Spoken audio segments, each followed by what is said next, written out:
That's just great. Kick's response, frankly, my dear, I don't give a damn. Anyway, on my end, He could kick you. I am playing...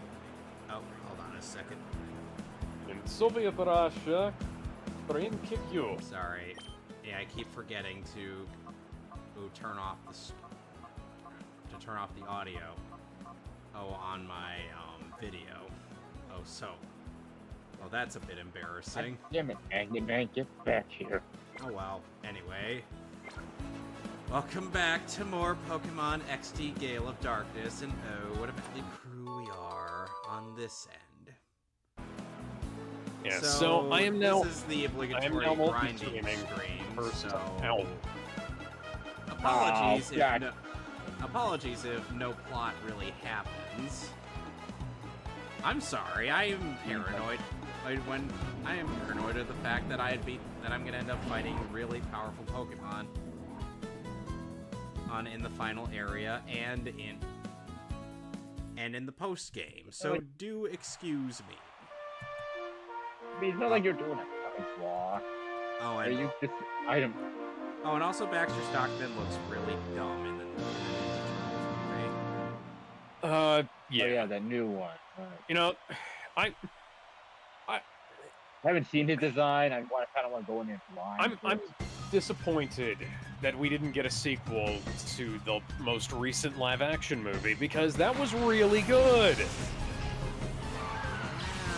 Lock-on system engaged. Thanks for unlocking Sonic the Hedgehog Episode 4, Episode 1. As a special bonus, a hidden episode starring Metal Sonic has been unlocked. I didn't just unlock it earlier. Who knows? By the way, Metal Sonic is playing through one act of each zone from the first game. Long time has passed. Long time ago, in the galaxy far away. Remember when Weird Al actually had to consult people? Had to consult people in regards to the research on that Star Wars parody song he made about the Phantom Menace. Well, yeah, he actually he had to go to an advanced screening of that, and he paid like $1,000, I think. He was like, yeah, I want to make sure I get all this right. Yeah. He did more research than anybody who's worked on the new Star Wars films has. I think my favorite Weird Al story is that when he asked Kurt Cobain if he can do a parody of Smells Like Teen Spirit, and Kurt said, yeah, sure. It's not going to be about food, is it? No, it's just how people understand your lyrics. It's sad how true that is. Oh god.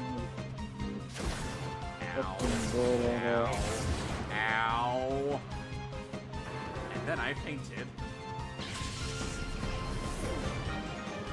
Damn, got mugged again.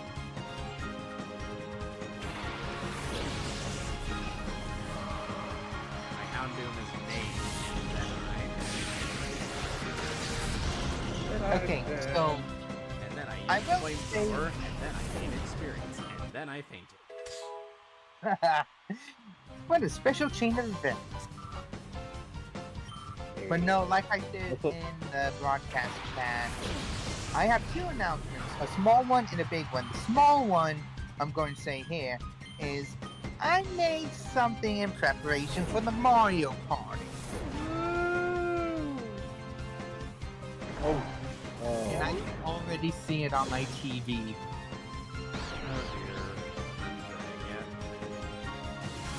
Don't worry.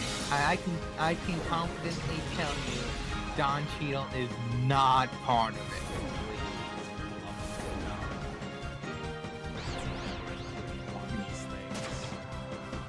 I might one day, but not for Mario. Introducing our special guest, Don Cheadle, everybody! Don Cheadle, aka the man who played a version of Captain Planet. Captain Planet, he's a hero. He's gonna turn you into a tree.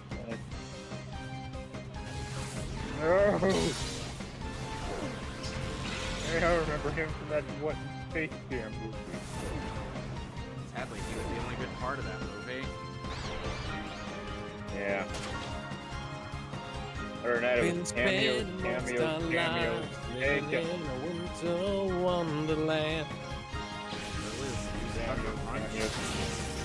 What use is Thunder Punch if Thunder Punch in this generation and does physical damage, not special, or rather does special damage, not physical damage? And Gardevoir as well. Oh yeah, that's right. This is the generation where Gardevoir is basically punch god. I played this. Gardevoir and Alakazam. Yeah, the two psychics, really good at punching. Well, that was Gens 1 through 3. I mean, it was kind of hilarious to think this part, like it was one just throwing air. That's weird. Instead of using psychic powers. Oh no. Oh shit. What? Oh. What is it? What happened? Ah! Stupid fucking. So what had happened was You Alex never want to hear those words. What? So Don't. you go. No, I wasn't gonna say anything. Okay then. Alex accidentally prevented himself from getting a red star. Oh yeah. Who gives a shit about the red rings? They don't do Not like they do anything in this game. It's not like with They don't do colors anything when in you get most games, to Sonic. be honest. Sonic Oh, Colors, that's they color. let you get the Chaos Emeralds. Yeah, but that Yeah. the Chaos Emeralds are not mandatory in Sonic Colors. There's not like a major Oh, and- for change. Sonic though. Oh, and in Sonic Generations, they get you a bunch of bonus items, or bonus as content. And in Sonic,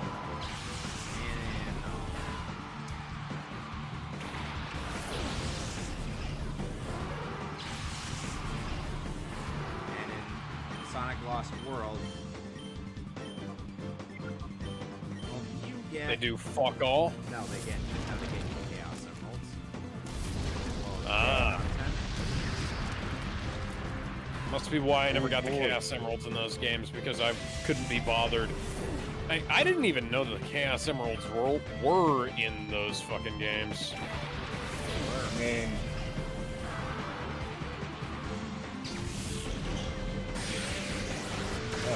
Magic Man. Fucking Magic. Work.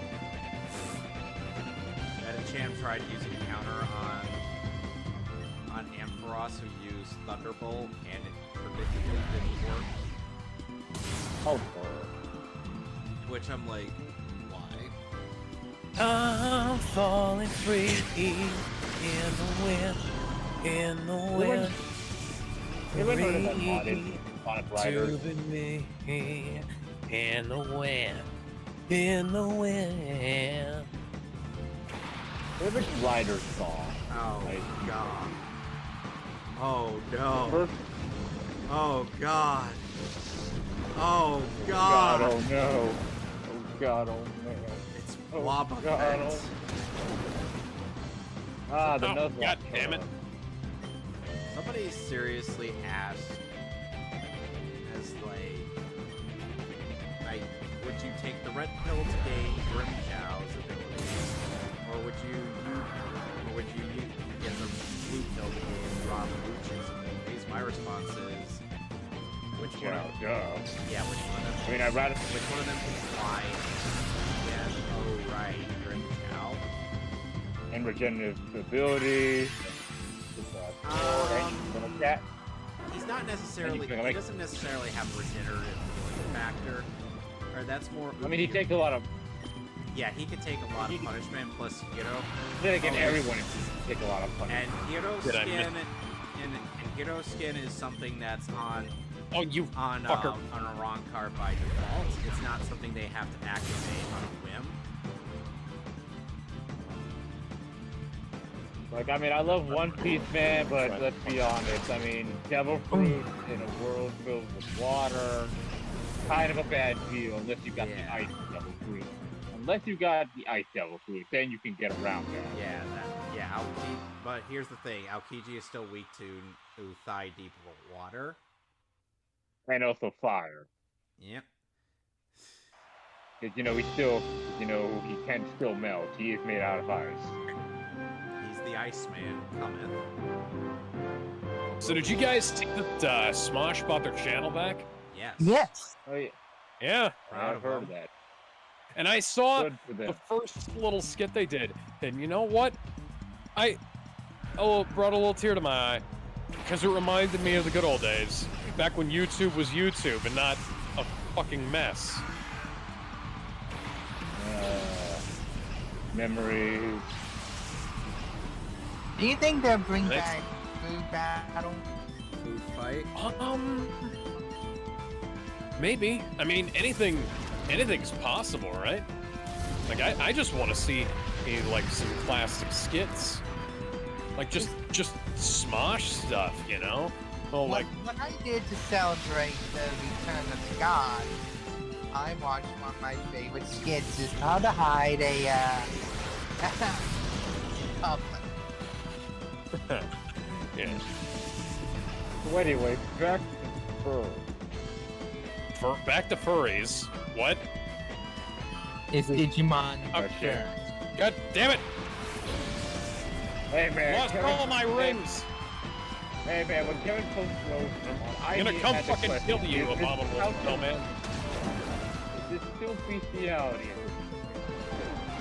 Oh wait. So- it's a plant. What do you call? Wait, it's a plant. What do you call that? Bless you. Bless you.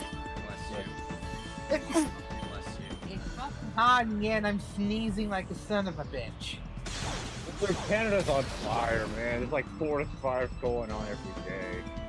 Yeah, my aunt has to use a gas mask when she goes outside, and she doesn't even live that. I mean, she lives kind of close to Canada, but she's not like that close to it. Oh man, I feel bad for her. Ouch. Let's see. It is called a definite.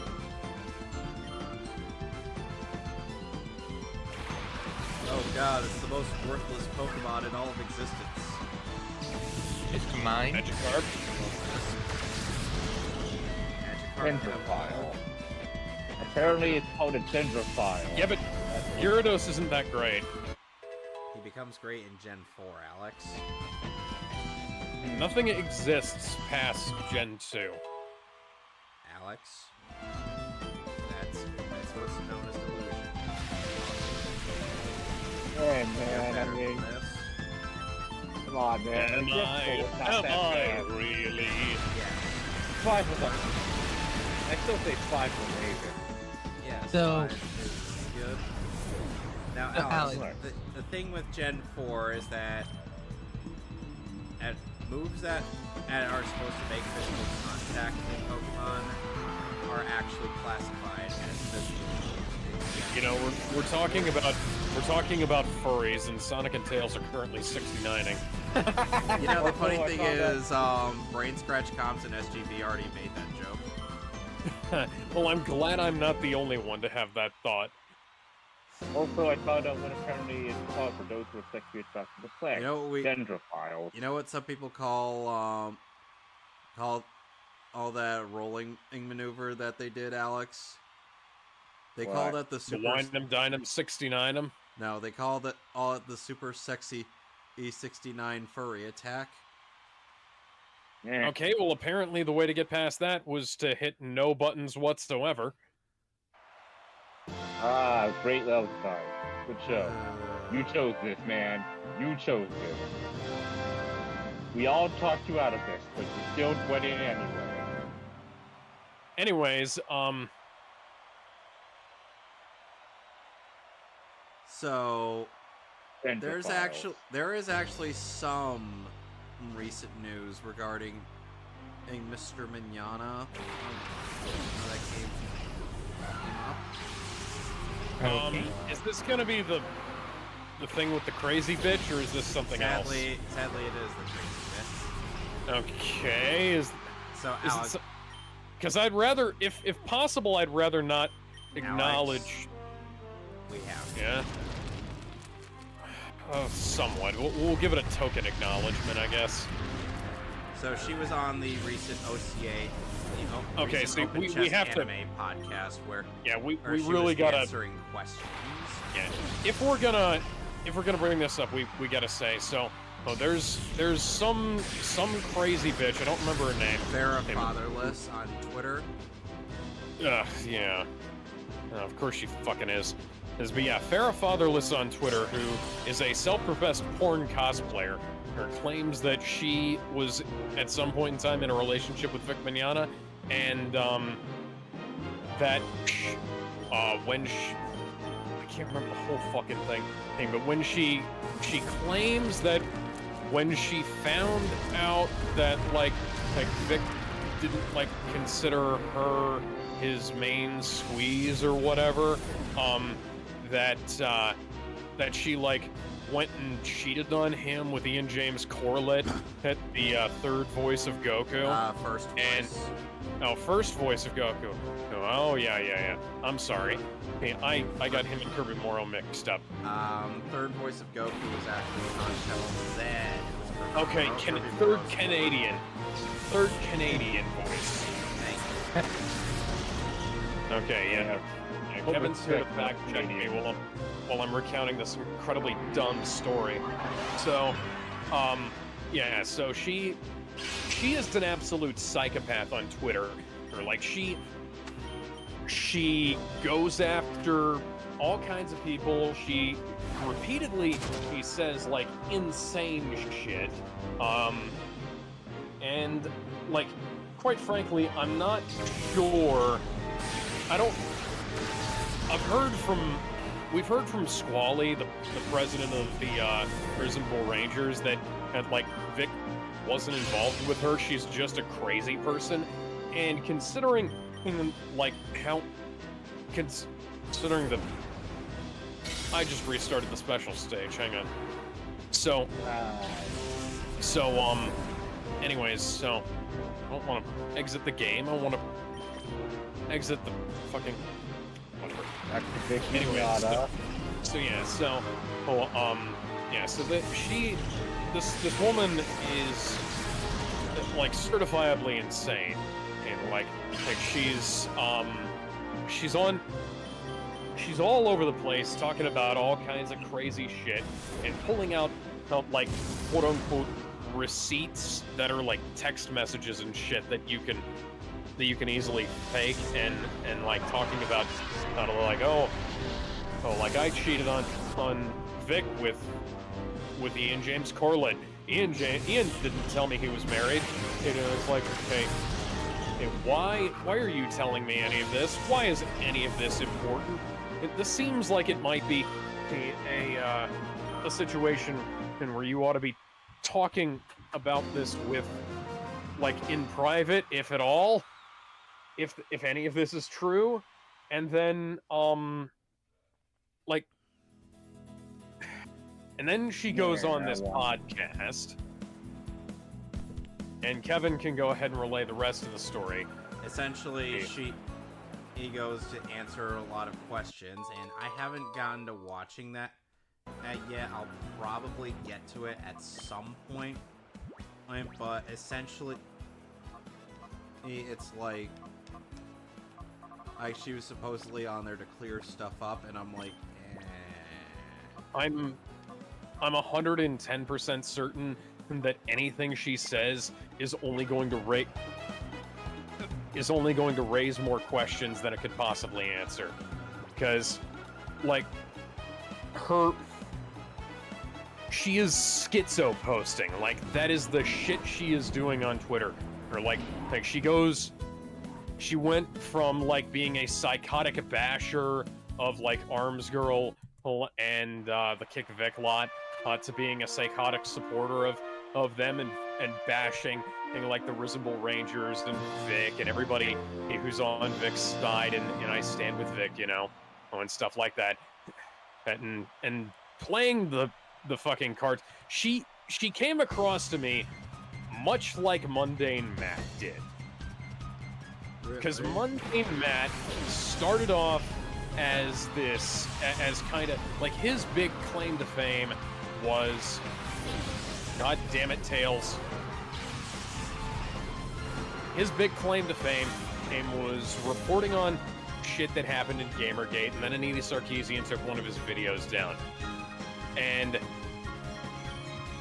then like, at some point, he started grifting about it, and he started like, it was like he was trying to get into the good graces of the aggro side in the conflict, and there was no real reason why. The big turning point for him was the Allison Rapp situation, and when members of Torrential Downpour found out that Allison Rapp, the PR person for Nintendo Treehouse, was the fact that she was basically a pro-pedophilia and like cheated on her husband and set up. God fucking damn it, Sonic! Set up, God fucking damn it, Sonic. Yeah, she set up do you guys know what a cuck queen is? No. Yeah. Okay, so she pimped out her husband to do gay sex stuff on the side, while basically as a way to get off. And she and her husband were both on the same Seattle escort service.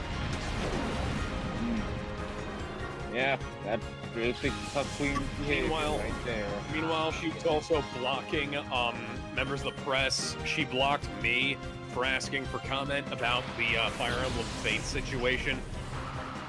And Eddie? yeah, she blocked a shitload of people over that. And this was back when I was a full-time journalist, and was writing articles and stuff all the time. And I was reporting on the censorship situation on the Outlaw Culture podcast at the time, and I just wanted to comment, and she blocked me. And then a bunch of people found out about the shady shit she was doing. I mean, she was also a fucking cam girl, by the way. Hey, Allison Rapp posed naked with Nintendo products on her cam show. Why? I don't know, but I do remember one particularly interesting image where Allison Rapp was covering up her crotch with a Pikachu-themed 3DS. What? It might not have been Pikachu themed, but she was definitely covering herself up with a Nintendo 3DS in the naked picture. So, yeah. So Mundane Matt, that was basically the minute he turned on the Gamergate crowd, because we were posting about this stupid shit that Allison Rapp was doing, because she was the public face of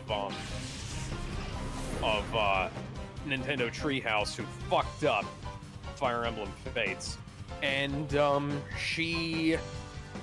when she got fired, he basically blamed us for that, even though she was the one who was posting the naked pictures online, Oh, like this is not an us situation. Us digging this up is not why she got fired. The fact that she did it is why she got fired. Although, Nintendo found the shit of her working as an escort before we did, I have to say. And like we did not know about the escort stuff until after she was fired. So that's fun. you know, like people on Kotaku in Action and found the pictures of her and her husband and working on this escort service, and she was like, oh, you know, other people in Seattle have side gigs all the time. People working for a company that makes children's entertainment should probably not be posing nude online and not posting about how they want to legalize child pornography, and should probably also not be talking about how they're you know, making their husbands you know, get naked and fuck other dudes, you know? Well, like just a thought, you know?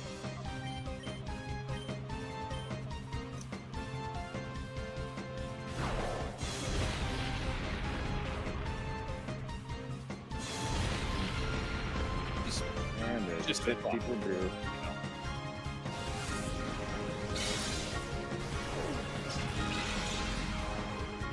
Yeah. And it's not like there was pressure to fire her or anything. You know, the fact that she was a shitty PR person and who blocked a bunch of people who asked her perfectly valid questions is probably a thing. But yeah, you know. God fucking damn it, Sonic. Stupid fucking hedgehog. Ah, there we go. Okay. He just turned 32. He's already getting senile as Joe Biden. Yeah.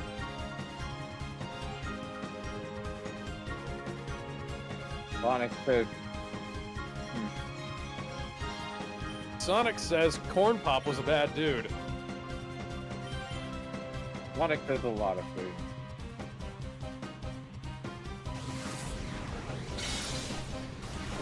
I walk away for a few seconds to go grab my dinner, and Shuckle had to have sleep.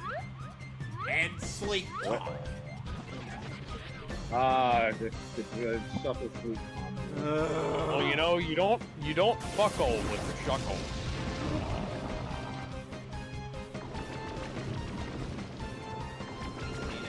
Yeah.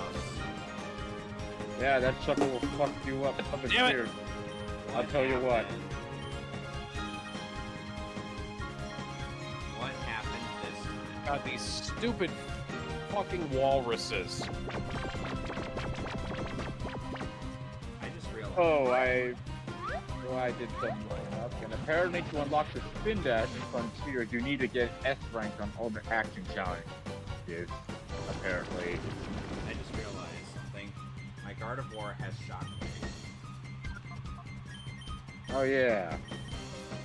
I forgot that it No, gave me no. that as a default move. Motherfucker. How do I get past the ice now? You don't. So yeah, if anyone who's playing Frontier is No. Dad, Sonic! let's play the game on easy mode just so you can get the S rank. No, here's the best solution. Play the game throughout on easy. Then It's only for getting the good end. That's only for the good ending. I'm Yep. talking about the action Gale. challenges. No, if you want the true ending, switch to God hard damn mode it, on the very Sonic. last boss. Mhm. Yep. Because you and literally yeah, you know. can do that. Yeah, I know. I did that too. I'm just like telling you, if you want the spin dash, yeah, you gotta do the action challenges and only get S ranks in all of them. So just, you know, set the game on easy mode so, you know, you'll have an easier time getting the ranking.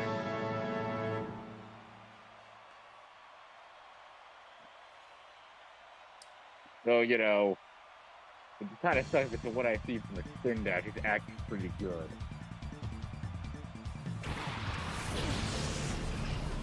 I mean, almost as good as the Got adventure through. one. I'm not dead. Let's see, can you do it this time? The answer is maybe. Good. I guess it's Frontiers is on the brain. How do we feel about the end? But yeah, Or I guess the moon. I am.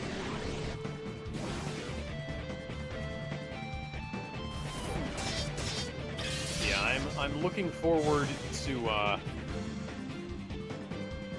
looking forward to seeing how this bitch becomes Shane 2.0 on that podcast, because I guarantee you that's what it's gonna be. Like it. Oh, we're still talking about that. And regardless, well, yeah, that was why I went on the Monday tangent. But yeah, regardless of any of this, like, I don't see what relevance this could possibly have to the situation. And, like, there's... Anyways, let's talk about how Miguel O'Hara from Into the Spider-Verse is racist. Nah. No. The scenario in Spider-Verse is a Mexican versus a Puerto Rican. Yeah, so the Mexican guy hates the Puerto Rican guy, and apparently he's anti-black, even though, you know, his like two main people in the film are black. One of the people who runs his fucking operation while he's away is black.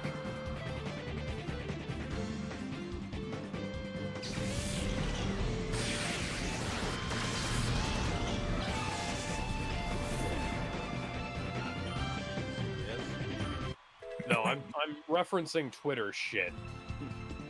And Twitter says anything. But, you know, to quote Dave Chappelle, Twitter is not a real place.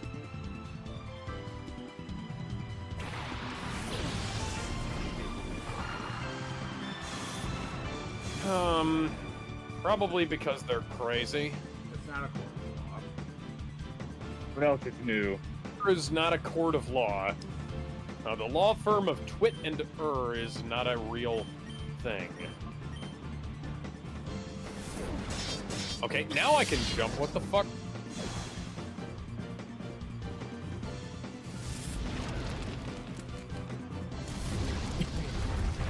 My little sister mixed up Wonder Girl with Supergirl. How do you do that? Because my little sister, or even though she loves Supergirl, is not entirely Wait, versed on it. did you see the new Daughter of Wonder Woman comic? No. Daughter of Wonder Woman comic? Wonder Woman has a daughter? It's really bad. What else would I expect? Oh yeah. Now, how bad are we talking? Are we talking about? Basically, hey, she's like, there's this whole shtick where she's like bitching at Damian and Jonathan about how much they suck, and I just couldn't read any fucking more of that shit.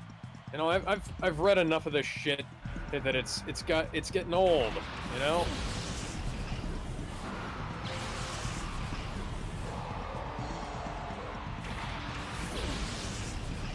Ooh, okay.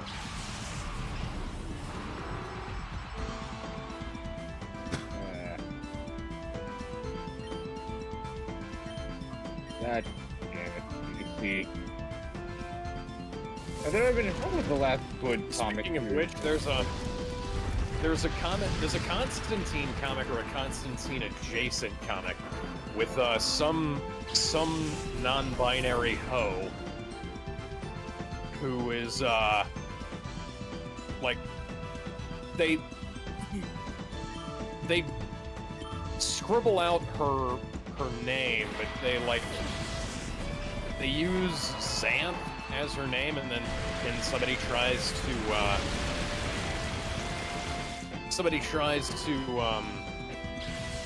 like use her real name in like a binding ritual, and it doesn't work. And like I'm not sure you guys know what magic is or what the rules are. Or it's like you're trying to make a statement. Congratulations, you've just made yourselves look stupid, and you've made people not want to pick up the fucking comic. You know? Yeah. People wonder why I literally said this to Tom Taylor's face in regards to how he tackled John. To his face? To his face or to his Twitter account? Okay, because I was gonna say. If I said that to his face. Did you meet him at a con or something? No, I would not go out of my way to meet that idiot at a convention. And know what I mean is, like, I said this on Twitter to him, and like, no one is going to buy your gay shit. Yeah. And like, guess what? He predictably blocked you. Yeah. Because let's be perfectly frank here. This isn't. My name's Kevin, not Frank. Well, anyways, so let's be perfectly frank here. The Oh my God, I've been lied to. But your name's Alex, not Frank. The problem here is the quality of the writing is dog shit. Like, there are plenty of stories with gay characters that people like. Nobody said that people didn't like Torchwood because the characters were gay. Hey, no. People didn't like Torchwood because it was written by a fucking retard and ran by a fucking retard. Chris Chibnall is one of the worst writers in the history of the medium, and yet for some reason, and you know, when he went over to Doctor Who, all of a sudden it's sexist, all of a sudden it's homophobic. Like, no, people just don't like his writing. And like there have been gay characters for years that have been in comics. They've been prominent. This is a surprise. They've been prominent in the comics. Hi. And hello. And they they stick around. So what brings you sometimes? Here, Kat? Now, people liked Batwoman back in the day. Oh, hi, Kat. Hi. I've been here for like half an hour, 15 minutes. Oh, I'm so sorry. I'm sorry. I didn't look at the stream. I do humbly apologize, Kat. We were. No, you're fine. I kind of popped in when you were talking about Chris Chibnall, and as a massive Doctor Who fan, he destroyed Jodie Whittaker's career with that. Oh, there. Yeah, that makes sense. That hurt, and I love Jodie Whittaker as an actor, so. Oh, and yeah, Doctor Who. great actress. Okay. A ex-Destiny Doodles X says, "Hiya, guys. It was all right, I guess." Oh, that's you. Oh, okay. Hi. Okay. That's just my Twitch name. Okay. Yeah. Like, I liked Jodie Whittaker in that was Broadchurch, right? Yeah, she was great in Broadchurch. She also worked with David Tennant as well, who was also a doctor. Yes. I had to think about it for a second because there were two versions of that show. One of them was called Broadchurch, the other was called Grace Point. And until such time as I am able to figure out which is which, I always get the two of them confused. Because both of them had David Tennant in them, and they were both essentially the same story. One of them just lasted longer than the other. Yeah. I was kind of disappointed that Grace Point didn't keep going, because it had an interesting little cliffhanger down at the end. But Metal Sonic, you fucking suck. I could have told you that. Anyways, so yeah. So it had an interesting little cliffhanger at the end of Grace Point, but I just went ahead and I watched all of Broadchurch, and Broadchurch was better in every way. And it had an actual goddamn ending. But yeah, Chris Chibnall, like I was saying, like Chris Chibnall and Tom Taylor are very similar situations where they've written a lot of bad things in the past, and they've written a lot of bad things with gay characters in the past, and there have been good gay characters and bad gay characters that have existed completely independently of them. Like, people liked Batwoman, and at one point there was actually a really good Batwoman comic back in the day. Hey, but it just kind of got pushed to the wayside. Now Batwoman's legacy is the shitty CW show. Sorry. God, Sorry. why do people always have... let's make this character woke first, then we make them right. Oh, you mean like how they turned Tim Drake big bisexual, all for no other reason other than the woke points. And guess what? That comic line fucking sucks. I like that. That's just me. There's so many. No. What I mean is like, No, like, yeah. it was kind of one of those. It wasn't. It was one of Sorry, those. Alright, everyone has their opinions. I ain't gonna shit on you for it, so. And the thing is like, Well, okay, I don't think anybody can deny, like, changing his superhero name to Drake was a stupid idea. Oh, that was a very stupid Wow. idea. And that new costume was shit. Uh-huh. Yeah, sure. I mean, people would Damien totally ended not up- find out my Damien secret ended up identity. going- Great. Damien ended up going through some form of identity crisis. It's at one point or another in the comics, and it was just like, what are you even doing anymore? I mean, that's kind of why I don't give too much a shit about Damien. Here's the thing, Damien is actually be a really good character. It's just put him in the hands of an actually competent writer. Like the Yeah. Super Yeah, I know. Sonic I won't deny he had some good God damn it. stories here and there, but you know, yeah. I have written and so far 4 out of 5 chapters of my attempt at adapting the Judas Contract Act, and I had written a scenario in the scenario own question has him being the one who gets romantically involved with Tara as opposed to Beast Boy, since he's already with Raven. So I have a question, Kat. Have you seen The Flash yet? No, and I don't plan to. Smart move. Yeah, that's probably a good idea. Ben keeps raving about it in our chat, and I can't.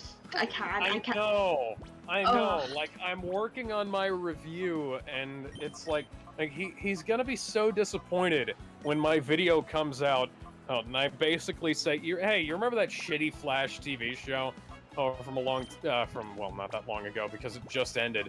You remember that shitty Flash TV show? You remember that shitty Flashpoint movie? Hey, you remember for all that? Yeah, that did everything this did, but better. Hey. Yeah. I mean, I will admit, the I would have TV show been. did You have know what would have been really great good is if seasons. they'd have just taken, just without explanation, just take Ezra Miller and replace, just put Grant Gustin where Ezra Miller was, because with Thank no you. explanation, Thank you. and it's like fucking complete you. with the fucking narration. By the way, and it's like, I'm Barry Allen and I am the fastest man alive. And it's No like, shit. And in No case- shit, you're the Flash. Batman, and what's the situation? And I was like, oh, well, Barry, you know, it's glad to see you, looking exactly the way you always have.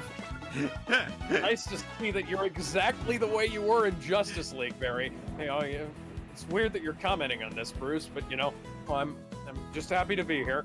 Here, what's the situation? Well, you know, it would be a great idea if you didn't put those babies in a microwave. Oh, I can do that. And then Flash is like, wait, what? Kind of a meme, right? Or that. By the way, just- Barry, That can is- you not go to war with Hawaii? Hey, yeah, oh.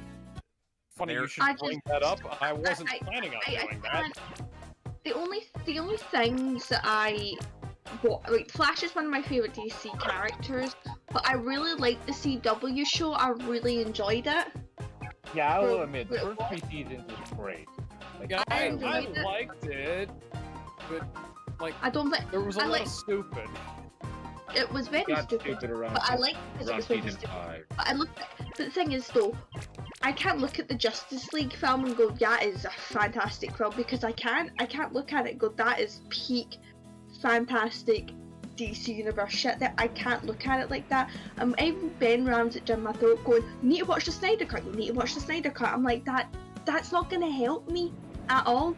I still think the film is very bland, very boring, and I felt like 2 hours of my life was just sucked out of me. And I'm like, Oh yeah. Well, that's I just- because it was the Whedon cut. The Whedon cut, cut is an abomination to the art of filmmaking. I can't imagine. There are polygon horses in a wide shot that you can see pretty damn close that look like they were taken from the PS1. Like they are running at low frame rates. They have low polygons. It's some of the worst CGI I've seen in my entire life. Like the Whedon cut is it was a mistake. Like not even a word of a joke. That's like making a Justice League movie so damn early. I couldn't. I really couldn't. And my face. Snyder wanted to actually expand this universe, but WB said no. They wanted to catch up with Marvel as quickly as possible. And then they took 10 years to make a Flash film. And it's the last film of the whole DCU because I'm pretty sure at the end of the film the whole fucking DCU got rewritten, didn't it? Yep, and Blue Beetle is going to be the first character in James Gunn's fan fiction. I mean, universe. No, actually, Blue Beetle is going to be...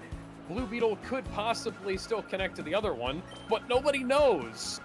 I'm actually that's actually one that I'm looking forward to is Blue Beetle because I keep seeing the trailers for it, and I'm like that'll probably be the last DC live-action movie I go to see for a good while. And no, you can't convince me to go see the Batman. And two. You cannot make me go. You cannot. Everybody. No amount of gassing up Pattinson as Batman is going to make me go see that sequel. I'm not seeing the first Batman yet. Apparently, people either like it or they don't. I'm probably gonna sit and watch it, but I'm gonna do it in my own time. I'm not in any big rush.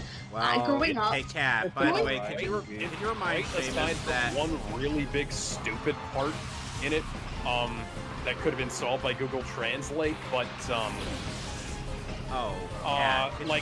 would Seamus not. That since we're doing Kung Fu Panda 2 this coming Saturday, to make sure he gets Kung Fu Panda 1 done. And by then. Guys, actually, me and Seamus are actually together this week. So this weekend, so we won't be able to join because me and him will be meeting because we're meeting since March. So. Fair enough. Sorry. Have fun. It's alright. That's my fault for not getting this shit scheduled out. But I'm the only one who's been trying! I've been busy. We got new bait. I guess you're very late. And we've already ended the stream and started a new one. We're not. No, he's been messing with you. It's the next week. Anyway. Totally. Anyway, I know I'm here. 55 minutes. I have actually been trying to,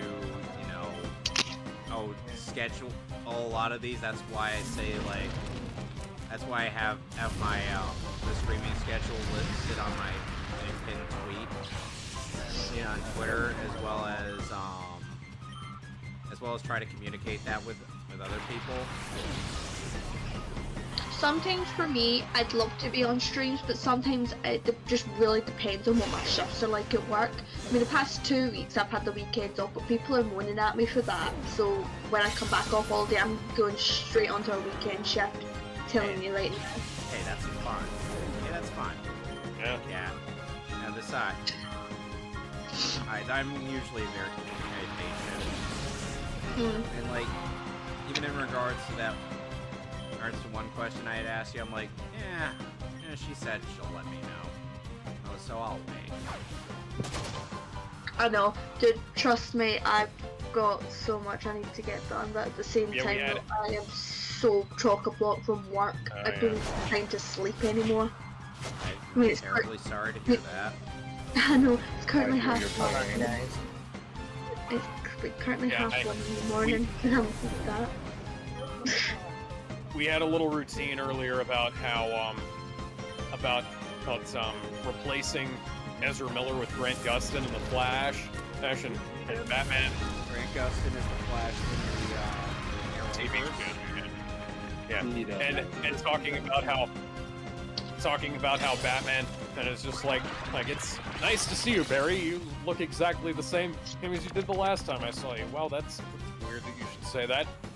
And is there anything you need? Well, we'd appreciate it if you wouldn't go to war with Hawaii. I wasn't planning it.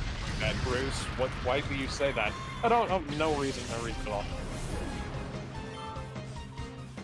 And then Bruce is like, look, all we need you to do is just not microwave this baby. And Barry's like, excuse me? I'm gonna sit and play this. I think I'm gonna sit and play The Sims for a little bit. Yeah, that's fine. Cool. I'm gonna see if I can start off mine. By the way, I tried streaming on Kick again, and Kick kicked me out. Kick you? Like what? They No, banned you? as in, no, they refused to connect. Yeah, Huh. so we're not doing that. Well, not for a while anyway. I'm pretty Yeah. sure. I'm gonna try again later, but you know. Here's my thing. Every time I have like a problem with any kind of streaming service, Joseph, where would you get an idea like that? I would just leave it alone for a while until I figure out the kinks and everything. Oh yeah, so so by the way, I don't follow. the PS5 is I don't Metal think you need Sonic salad fucked foods up. yet. Then just put them in the blender. I've used size stuff to challenge. I'm not the baby. Sonic Boom, I swear to God, is a national treasure that should be held up to this day. yeah. So Oh, no. so apparently Final Fantasy 16 is causing the PS5 to overheat. I watched all the cutscenes and the game made me sob like an absolute child, so thank you Square Enix, you've done it again, you've ruined me emotionally. If there wasn't another reason not to get a PS5. Yeah, apparently it works fine on some systems, but on others it causes them to overheat and shut off. We're not going to talk about how the PS5 is getting less and less games than the Xbox One getting their payday. Yeah, and apparently it runs fine on the Series X too. And what's worse, it runs fine on the Series S. And people are still buying PS5. Why? Because it's the new gen console, isn't it?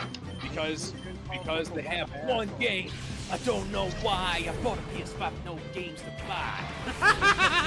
All over again. It's got no games. PS3 had games. Top 10 PS3 Yeah. games are now top 7 PS3 games. The PS3 had games though.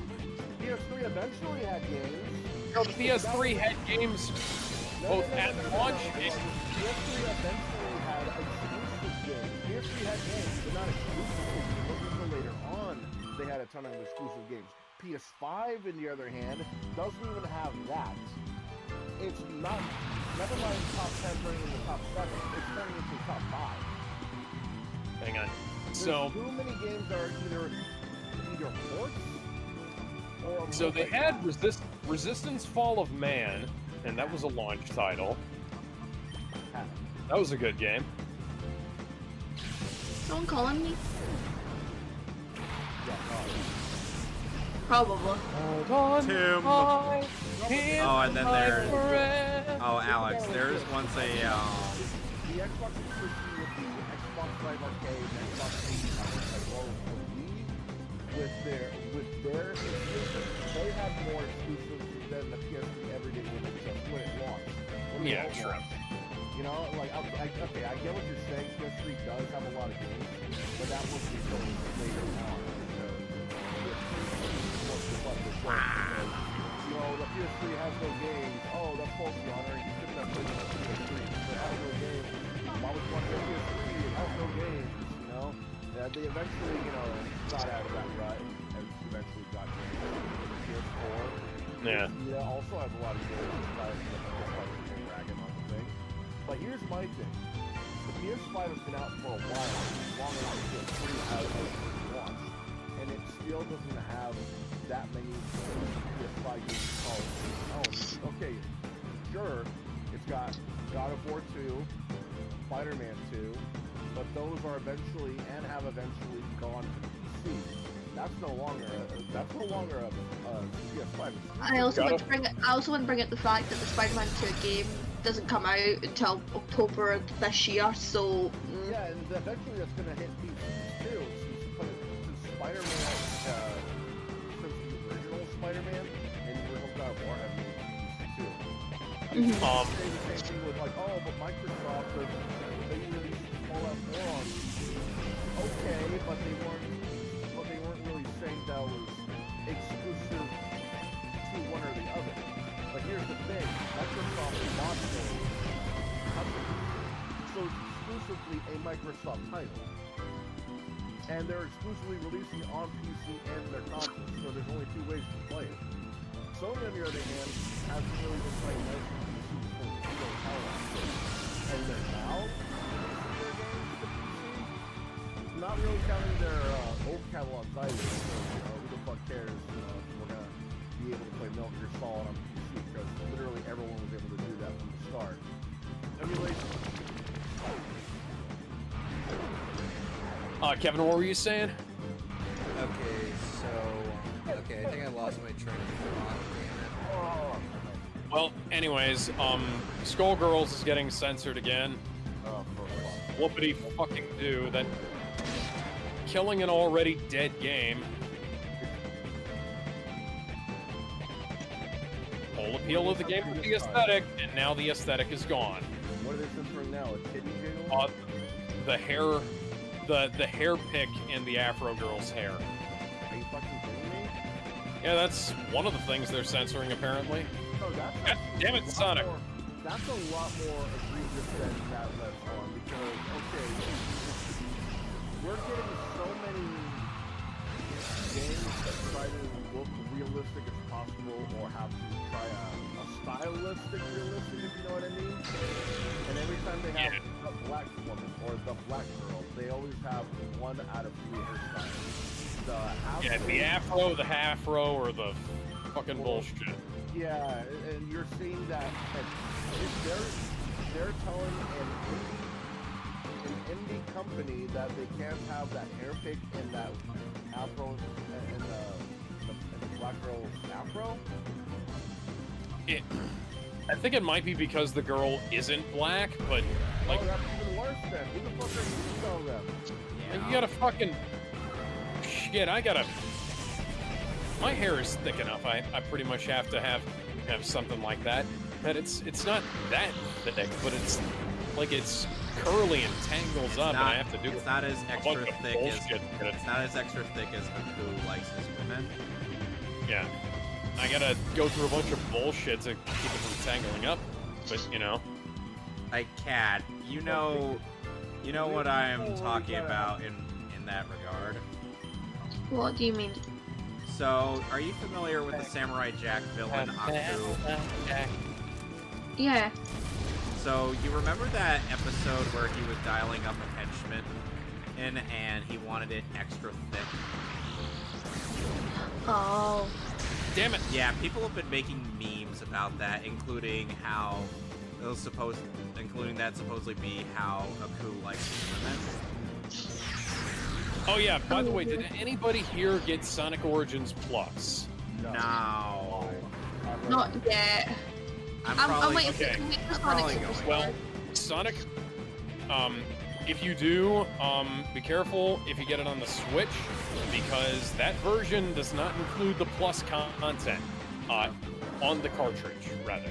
So, yeah, despite the fact that the cartridge says Sonic Origins Plus, the Plus content is a download code. That's stupid. Why would you bother? Like, how hard I is it to don't just get know. a physical copy of anything?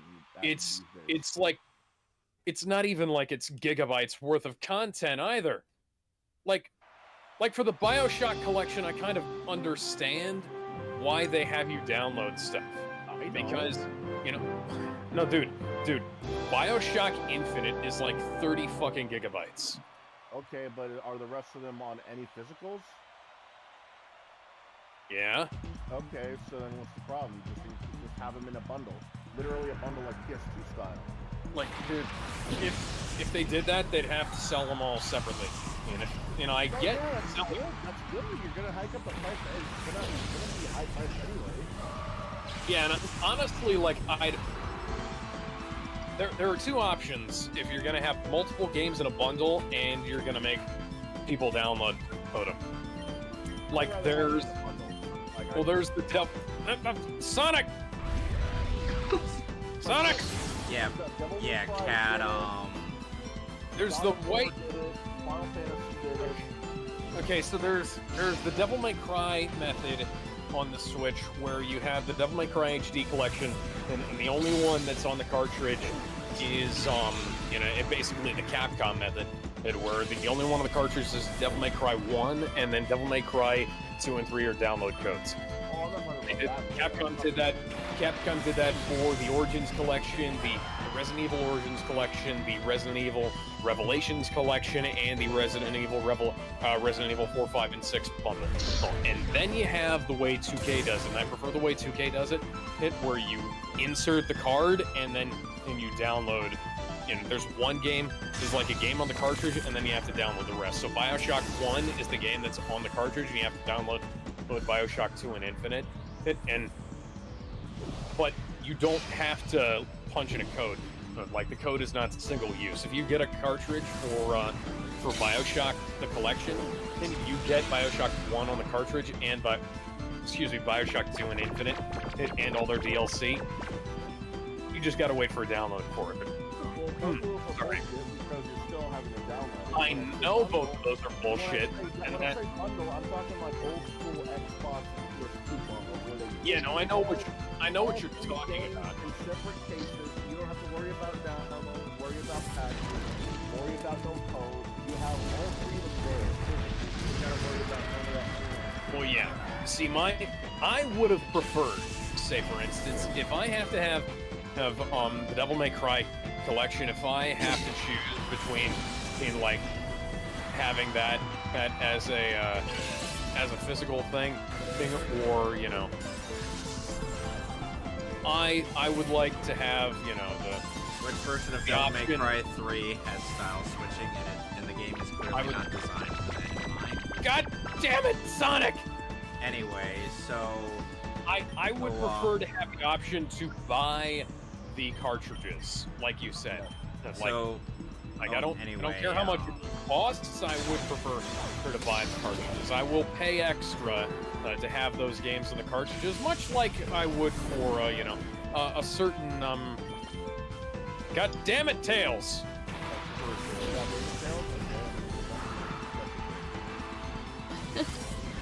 anyway, so Metal Gear Solid collection, which apparently only includes Metal Gear Solid 1 and Metal Gear 1 and 2 on the cartridge, but that is yet to be seen. That still bothers me, man. Like, it's one thing if you're gonna include 2, 3, 4 from side games, like whatever, man. Like, They legitimately could not include like 1, 2, 3, and 4 on the same card. Or the cards go up to 64 gigabytes. Well, because up to that point, I understand why it's difficult to get the first game re-releases anyway, because Konami is Kojima is being busted or whatever it's saying now. I accept it at that point where it's probably going to be for a long while until we get a proper port or rematch. But even then, now that we announced, it's still going to be weird that when you get to the part where it's like, oh, you know Meryl? No, I don't know Meryl. Oh, that's Sample's daughter. How do I contact her? Oh, I forgot. It should be... Well, on the Switch version, on the physical cartridge, I presume they're going to have that screenshot on the back for it. Right, Just but the digital version. What I'm most concerned about is the fact that they have a digital version for the people who think that, physical, that's the old or some other stupid anything physical for the Switch. Netflix. They're gonna download it, and they're gonna be wondering, They're what gonna the Google it the database- way I did. Like, we already had this conversation, you know? It's still And- not. It still takes away from the. It still takes away from what made MGS really great, though. It's still like all that interaction with the real world, looking in the back of the cage, shoulder, all that shit. Like, oh, looking into your game, a memory card. You played Sunshine. You played Castlevania. You know, And that was gonna be lost on the fucking audience. Regardless, like that was lost on the PC version than 20 years ago. You know. You know, the funny thing is that all that real life interaction with players, and now that's probably going to be lost in like the Switch, PS5, and Xbox Series X version because Any digital version of the game is gonna lose that, but it, yeah, especially like the they- digital version. like we already lost that with the PSN version of the game, though. And funnily enough, in Metal Gear Solid 4, or there's actually a reference to when Encyclo Mantis tries to read your memory thing, but then he's like, wait a second, I can't read it because there's no memory card. And he once again tries to make your controller vibrate, but then, and because the DualShock 3 doesn't have vibrate on by default. No! Well, No, I mean by default, Gizmo. You can have it on and off. And you had the, obviously you also had the 6-axis controller, or when those patent trolling motherfuckers were bitching at people about the force feedback.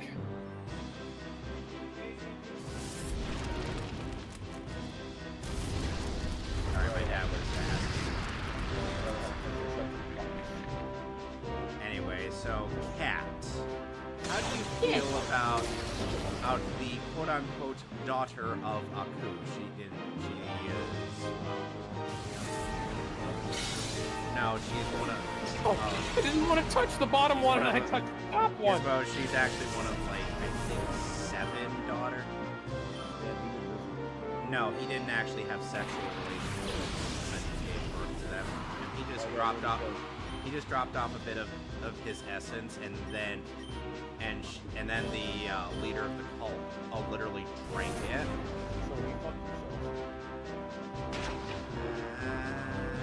No. Anyways, No.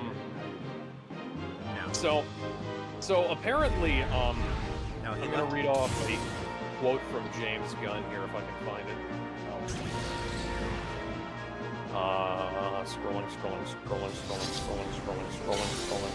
Scrolling. I was actually still waiting for Kat's thoughts on Ashi. So, That's alright. funnily enough, this is like a this is a more detailed version of her actual design in the Samurai Jack show, but that's only because Gendy Tartakovsky, these character designs are very simplistic. But the thing is like, it feels like he and Bruce Timm share similar tastes in design in some respects. It's like Okay. Sorry, go ahead. it's like you got the guys with huge pecs to the point and where they almost look like rectangles, and like everything, and then they just look like a triangle all going downwards. The ladies, meanwhile, have a very defined hourglass figure. It's the Full Metal Alchemist style. I'm fairly certain Arakawa has more detail on both genders. No, I'm kidding. Tails! You fucking suck, Tails! Anyway, so James Gunn said, quote unquote, quote, people have gotten really lazy with their superhero stories. DC Studios co-CEO James Gunn said, they aren't thinking about why is this story special? What makes this story stand apart from other stories? As says the man who made The Suicide Squad and Guardians of the Galaxy Volumes 2 and 3. Which are two very paint by the number, well, three very paint by the numbers films. They, in fact, that's pretty much all they did was paint by the numbers in those movies. Not about that. Well, I just got. Suicide Squad was entirely made up of criminals with no remorse, while Guardians of the Galaxy are made up of people who are only criminals by name. No, that's not what I meant. Let Alex explain, Gizmo. I'm not talking about the superficial aspects like the characters. I'm talking about the stuff that goes through. Because like yes, the Guardians of the Galaxy and the Suicide Squad are different types of, they're different people. They're different types of characters. The thing is, it's not just the characters. The thing about the problem that James Gunn has with his superhero films is that they follow pretty much the same formula he laid out in Guardians of the Galaxy Volume 1. And it's part of the reason why I'm not looking forward to his Superman film. It's because the way they go is they have this, the characters are here, they do this thing, but they're like, there's crude humor, there's like jokes punctuating all kinds of, every fucking thing, undercutting the drama, and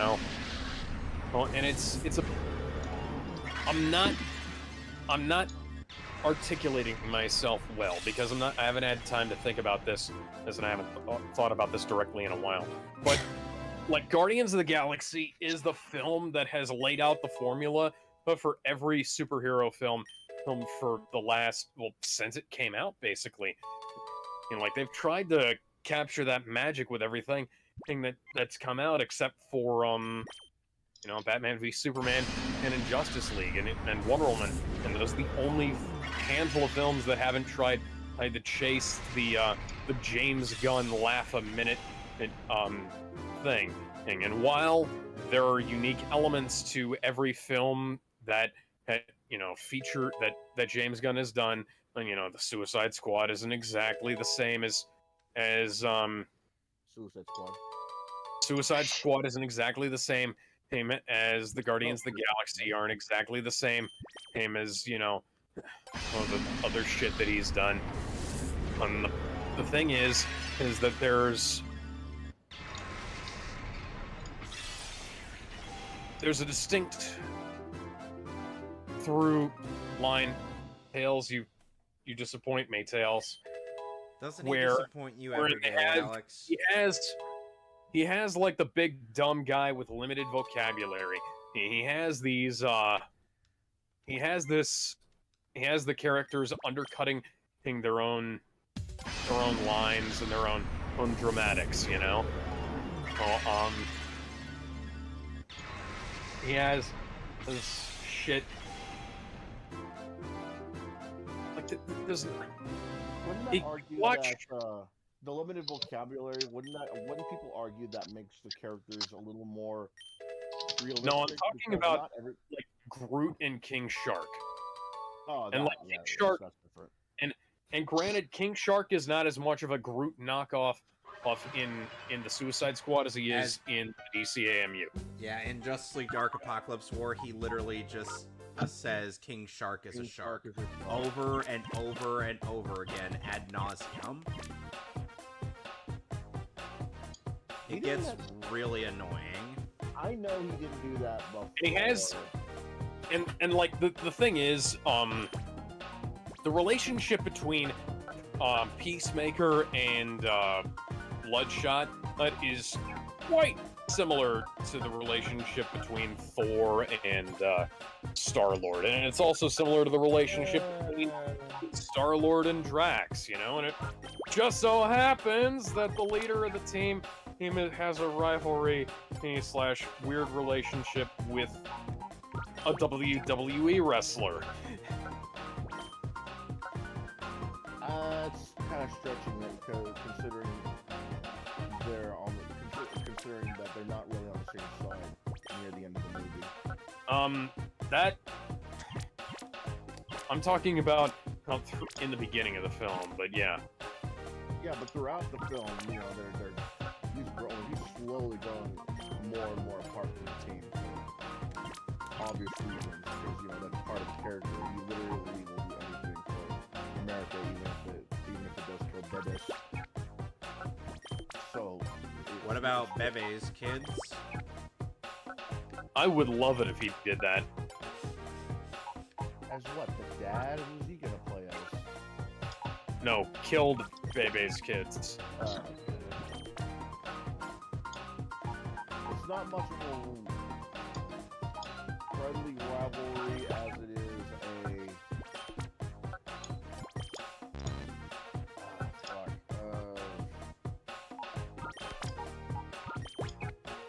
It's more of like a Gundam kind of rivalry. And the constant use of the constant use of the fucking licensed music, like the usage of the licensed soundtrack has only gotten worse, even in James Gunn's own films. Like we went from Guardians of the Galaxy using the licensed tracks so much, and using the licensed tracks well, and then we went into Guardians of the Galaxy Volume 2, and then okay, it's all right. You know, there's some good usage in there. Here, Mr. Blue Sky is used well. The usage of Fleetwood Mac during the climax is a mistake because it's like the Guardians have their own soundtrack. Like they have their own theme song, and they should have used the Quill theme in that rather than the Fleetwood Mac song. But Rumors is the album, but Breaking the Chain, and that was the song, and quite frankly, the usage of that was somewhat irritating because the first time it appears in the film, it's heavy-handed as shit as a metaphor, and when it appears later, it's like, okay, we're reprising this instead of a bespoke soundtrack, and then you have the Suicide Squad, and none of the licensed music in that was any good. And then you have Guardians of the Galaxy Volume 3, I'm so glad that someone else agrees with me with the music of Suicide Squad. As much as I like the film, like, I need to put into perspective, I was like 16 when the film came out, and I loved Harley Quinn to death, but like every other teenage girl. The music in it was shite. The only thing I liked was the trailer with the Ballroom Blitz music in it. That was it. Yeah, that was a good usage of music in the trailer, but I didn't like the way they used the rest of it. I kind of felt like it was the same kind of problem that they had with Studio Squad, where it was like basically what can we get a hold of, what kind of fits. And then Guardians of the Galaxy Volume 3 comes out, and I've never heard James Gunn use a soundtrack worse. Aside from the fact that they lost the original composer for Guardians 1 and 2, so we don't have the theme except barely. Well, yeah, like the guy who composed Guardians 1 and 2, who didn't compose the, Guardians 3. You made it sound like they lost him in a grocery store. Like, Yeah. you mean like dead or? Tyler Bates didn't die. Lost as in Tyler Bates was not involved with the making of the film, like how Danny Elfman wasn't involved in the making of Spider-Man 3. Although I do have to say, I like the Spider-Man 3 score we got as it is. Yeah, that score was actually really good. Dun, dun, dun, dun, dun. Yes, the best internet meme. Kat, how did you feel about Bully McGuire?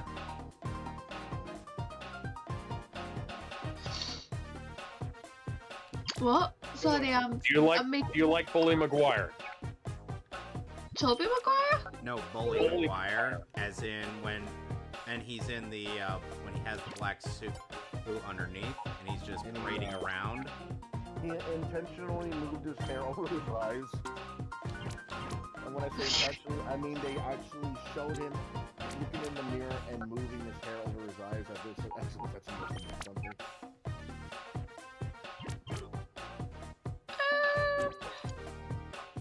I'll get you your rent when you fix this damn door.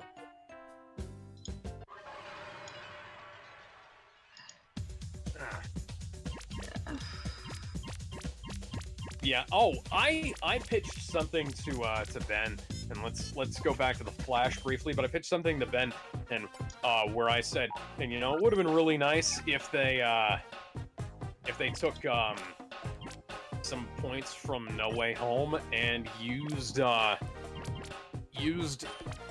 Grant Gustin and whoever the fuck played Barry's dad, who was the original Flash in TV. That would have been nice.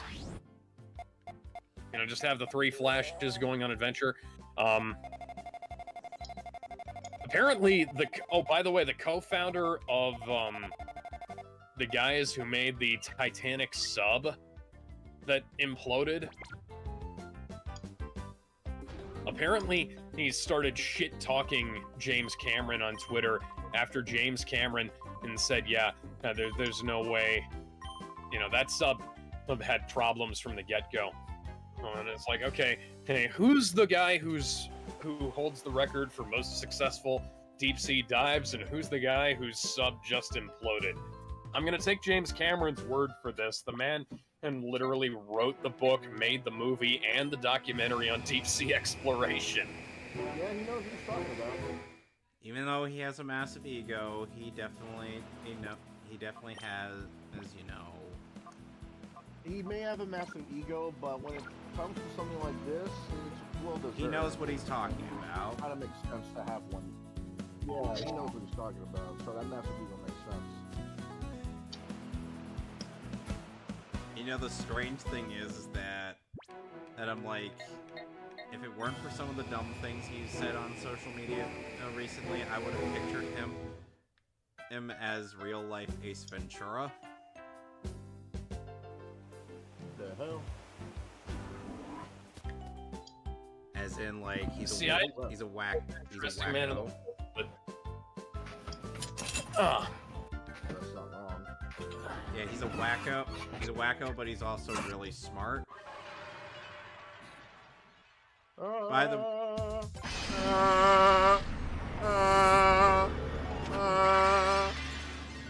which, by the way, Gizmo, I have seen both Ace Ventura movies, and I have to say, for some reason, I actually prefer When Nature Calls to Pet Detective.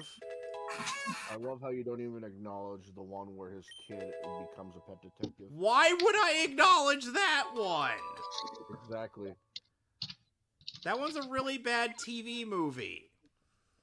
The fact that it was even a movie. Ace Ventura Jr. Pet Detective. Yeah. The fact that was even a thought in their minds. Ace, apparently, in the show, Ace disappeared into the Bermuda Triangle. That's stupid. The cartoon, or In Ace Ventura Jr. what the fuck? That is utterly stupid. No, hold on. Actually, makes sense. He's crazy like that, so he probably wants but to look for the Loch Ness Monster or some shit. Yeah, but I'd like to see, you know, like, that adventure, you know? Yeah. Oh, you know what? I don't want to see his stupid fucking kid. They should really, if they do manage to make an Ace Ventura 3, I want them to bring up that movie and be like, I have no idea what you're talking about. I don't have kids. I have no idea what you're talking about. Shut the fuck up. Wait, what about your kid? He's got the same hair as you. Which kid do you think you're gonna be? No! Oh, fuck. Okay, so Let the kid back in. okay, so Gizmo. Oh, you've Apparently seen everybody both. left us, so... You've seen both Ace Ventura movies, right? I've seen enough. What the fuck? Ah, cat's gone. Oh well. No. And Joseph had to leave because his phone's almost dead, and he'll be right back. Oh no, he posted up the stuff about Skullgirls actually. Yeah, he did. And then he had to go because his phone was dead. Yeah, he said so in the broadcast chat. He brought it up.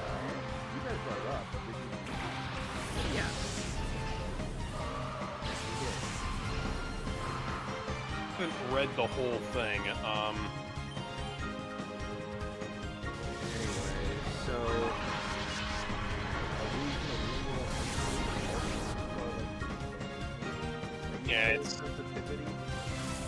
Yeah, it's a bunch of bullshit. that's kind of why we paraphrased it. Do they own the game or do they own the game? That's exactly my thoughts. No! How the fuck am I supposed to get through here? You can't have an armband on those guys. It looks like they're not. Oh, okay, cool. So you know It's like they're those- bad guys. Well, it's like those fucking retards who were giving Roger Waters shit about him performing the wall, you know? Like come the fuck Yeah, on. if you compare them to a real life bad guy, Go watch the wall. like Nazis, the Kong, but I guess you could say they're not really bad guys. These guys are fucking fucking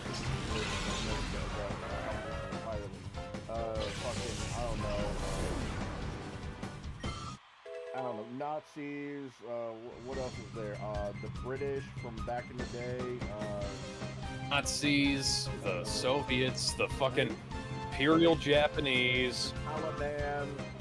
the fucking Taliban, yeah. Why is it so bad that they resemble real life bad guys? Oh, racial sensitivity. Bro, not even the races that these bad guys were born in like these guys. Who the fuck cares? You know what happens when you call someone a Nazi in Germany? They go ape shit on you. Yep. So that's how much they hate Nazis. So I think it would be nice to, you know, have them see Nazis. The bad guys. What? We expect them to make them look like good guys now? It's like that feel when even the Germans hate the same people that will have the unfortunate reputation. Yeah. Anybody would have that kind of mindset. Imagine if the U.S. did something different. Yeah, we would have the same mindset. Like, hey, we can't do that shit. We can't do that shit. We made up for our sins. We can't do that shit. Like we did 20 years ago, we were the bad guys. You know, the Germans do the same thing. We can't tell people that shit. All right. We get that they came from here, but we don't go for that shit. Exactly. It's like, who cares? Oh, you get the armband, it looks like a Nazi. Oh, cool, so you know they're the bad guys. Fuck yourself. Oh, you can't have the hair pick in the girl's afro for racial sensitivity. Okay, so what do you expect there to be? That bitch bone? You got bitch? You got wet, fucking ocean-smelling, salty bitch? Oh, by the way, Gizmo. Oh, speaking of weird racism, so people got on this one artist on Twitter who drew like Miles Morales? Miles Morales. And they The one where they have the gun there. Yeah. I was familiar with that. Yeah, fuck that. You know, Whoever thought that was racist, Can I say this real quick? The irony is that when they made his skin look darker in the edits, it made him look more white. Yeah, exactly.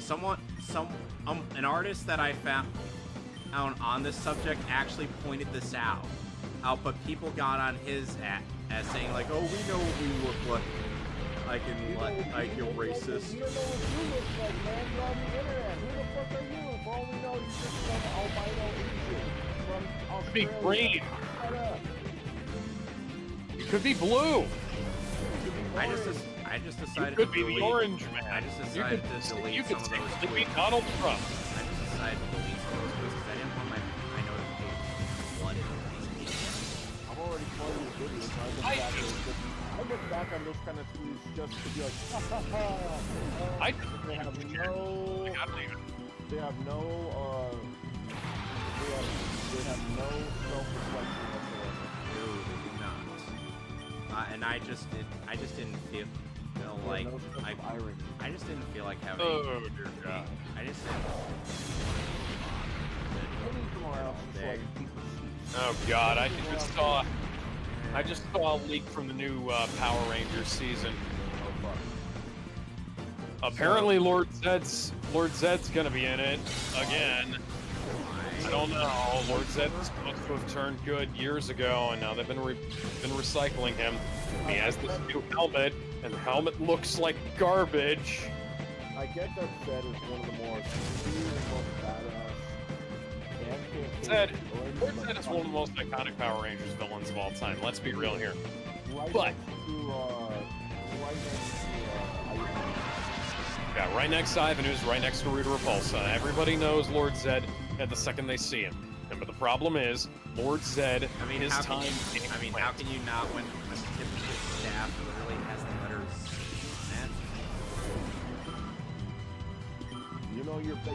you're a badass if you decide to carry around the insignia of your first name. The worst part is like I ended up deciding to watch the season 2 episode where Tommy gives Goldar the business, and then I'm just like, oh wow, Zed is only slightly less slaver than Rita. By slightly less, I mean as in he actually looks the part of the villain, not just, acts like a bumbling Nimrod. I like Goldar, but yeah, he has his more... How does he get jobbed out to a ranger without his powers when in season 1 you saw how he was taken on Jason and then the other ranger, or as easily it's called the Worf effect. Alright, now that we're bringing up Power Rangers, can we bring up the fact that they have been relying on old Mighty Morphin to bring back old villains? And they can bring back old Yeah. some way or another? Well, I also want to bring up the fact that Cosmic Fury is allegedly coming out soon, and we have not seen hide nor hair of the fucking action figures, and those suits look like shit. I'm not a fan. No, the suits look awful.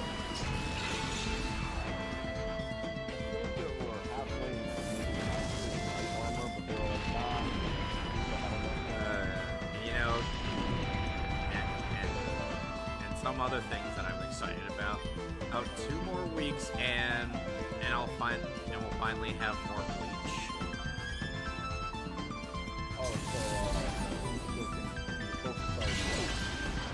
Yeah, Ichigo's still gonna go through some training at the Royal Palace before he returns back to the Soul Society. Meanwhile, Soul Society's preparing Quincy's. Oh, so Quincy's are the bad guys.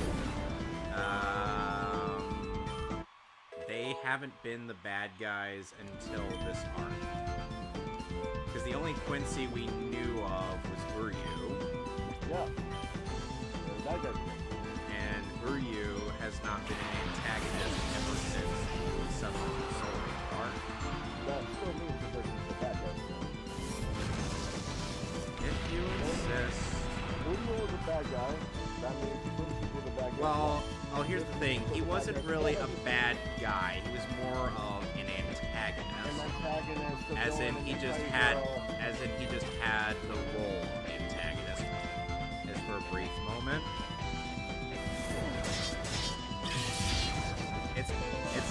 It's kind of the same logic that could be applied to Byakuya, who had the role of antagonist, but he wasn't really, Nope. Uryu, who had the same... Uryu pretty much ends up in that same line.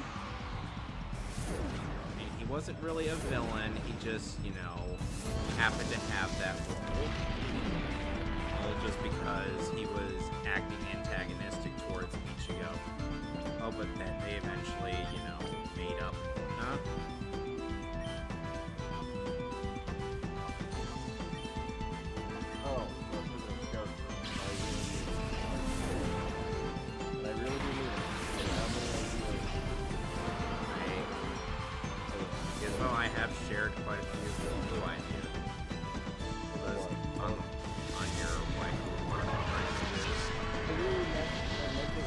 I want to get everyone out of the way before I'm like, oh fuck, I forgot, or like, oh shit, I could have had all those. But I really don't like having the idea of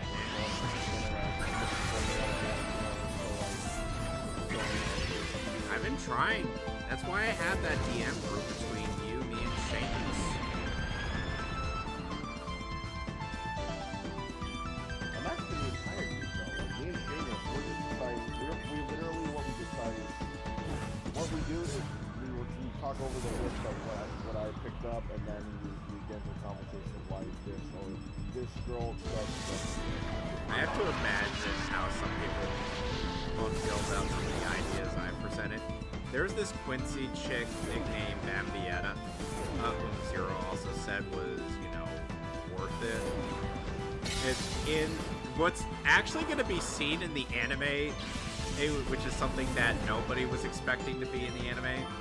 It was when she needs to relieve stress, she gets one of the Quincy guys out, and well, let's just say that kind of.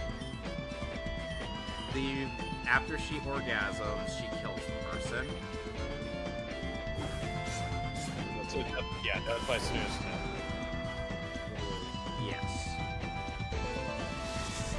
As Bambietta literally does death by snooze.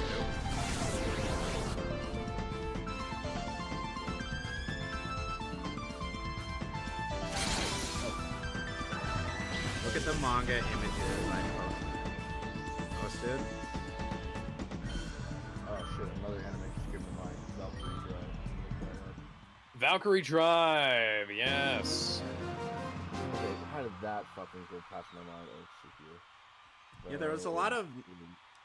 I have to wonder if wonder if we're really just gonna only include a few waifus from Fire Emblem. Oh yeah, there was a Glastonbury Music Festival recently. Yeah, I forgot to bring that up earlier. Sorry, Kevin.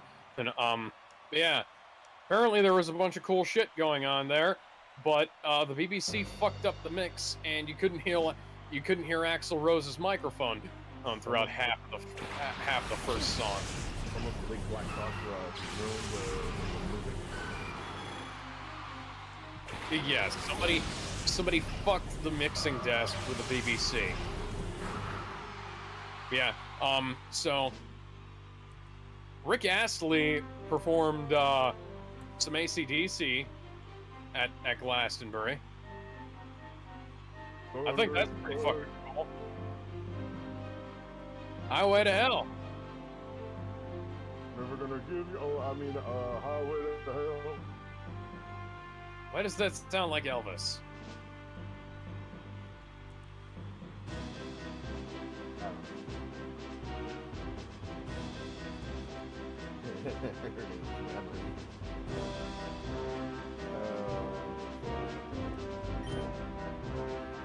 Well, I forgot that Valkyrie Drive Mermaid, one of the main girls is called Mamori Kokomo.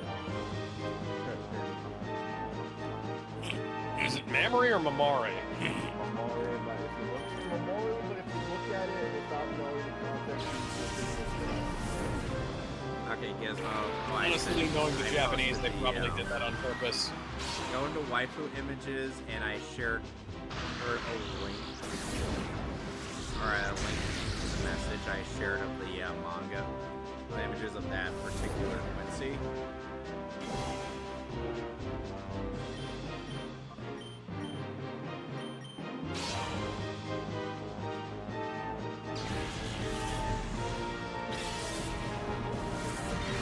Just click on the link. oh, her.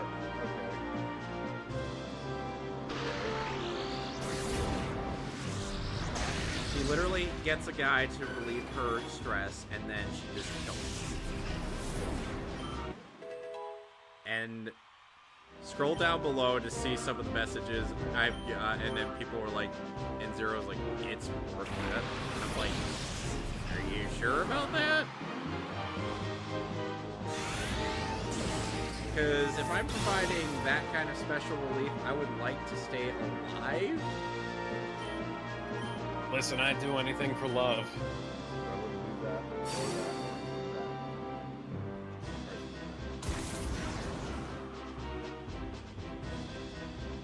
She's still one of the better ladies in Stern Ritter.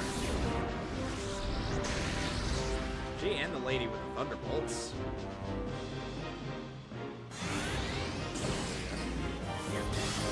And I also posted 3 images of at least some basic waifus from Samurai Jack, including Ikra of Ashi and an ensemble image of the Scotsman and his various daughters. And yes, unlike Ike with the daughters of Aku, so the Scotsman and his wife got real busy. It's like at first when you hear one of the girls go, "Dad," I'm like, "Aw, that's adorable." But then the rest of them go, "Dad," and then you're like, "What?" And the Scotsman literally offered Jack any of his girls.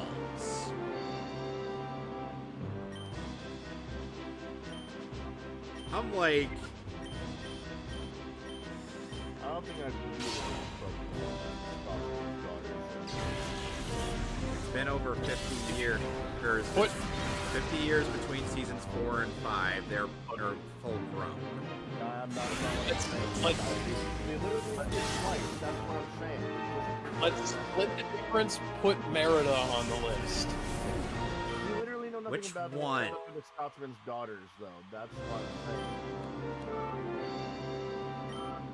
They're strong, badass, and they're the Scotsman's daughters. I rest my case.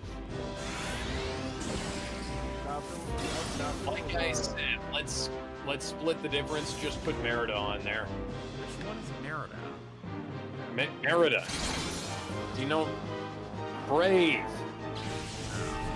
Oh, yeah, we talked about that. And by the way, Gizmo, Yeah. since Alex probably hasn't seen the episode with Ikra, do not say a word about it until we get to her, because I want to gauge his reaction to something. He turns into a robot. I don't fucking know. It's not that. Well, then you're the one spoiling it. Then, if you're saying that doesn't happen. That's, Oh yeah, she turns into a robot. That's amazing. That's great. She doesn't turn into a robot. Well, you're spoiling it even more if you're denying that. No, she really doesn't turn into She a robot. definitely turns into a Right, but robot. you're acknowledging that doesn't happen, so you're saying that something else does happen. Yes, something else does happen, but I'm not Well, saying then you're what. spoiling it. I just want you to expect the unexpected. That's all. If I say that half the these characters die in Mortal Kombat, you say, no, they don't die. Like, Every oh, character someone can die does in Mortal die. Kombat. Someone does die then. Alright, then, so we know that. But no, you don't. Oh, but they are gonna die then. Yes. Well, then, you're the one spoiling it if you're gonna deny that these characters aren't the ones that are gonna die. Look, I'm not going to give away what it is. I'm just going to say that just be prepared for the unexpected. Be prepared for the coup of the century, and be prepared for the escape. Don't tell me what to do. Expanding, tenacity expanding today. Decades of denial is simply vile. The king undisputed, respected, saluted, and sing for the wonder I am. Oh yeah? It's still weird how in the remake of The Lion King, we don't actually get any form of establishment to what Scar's What relationship deal is?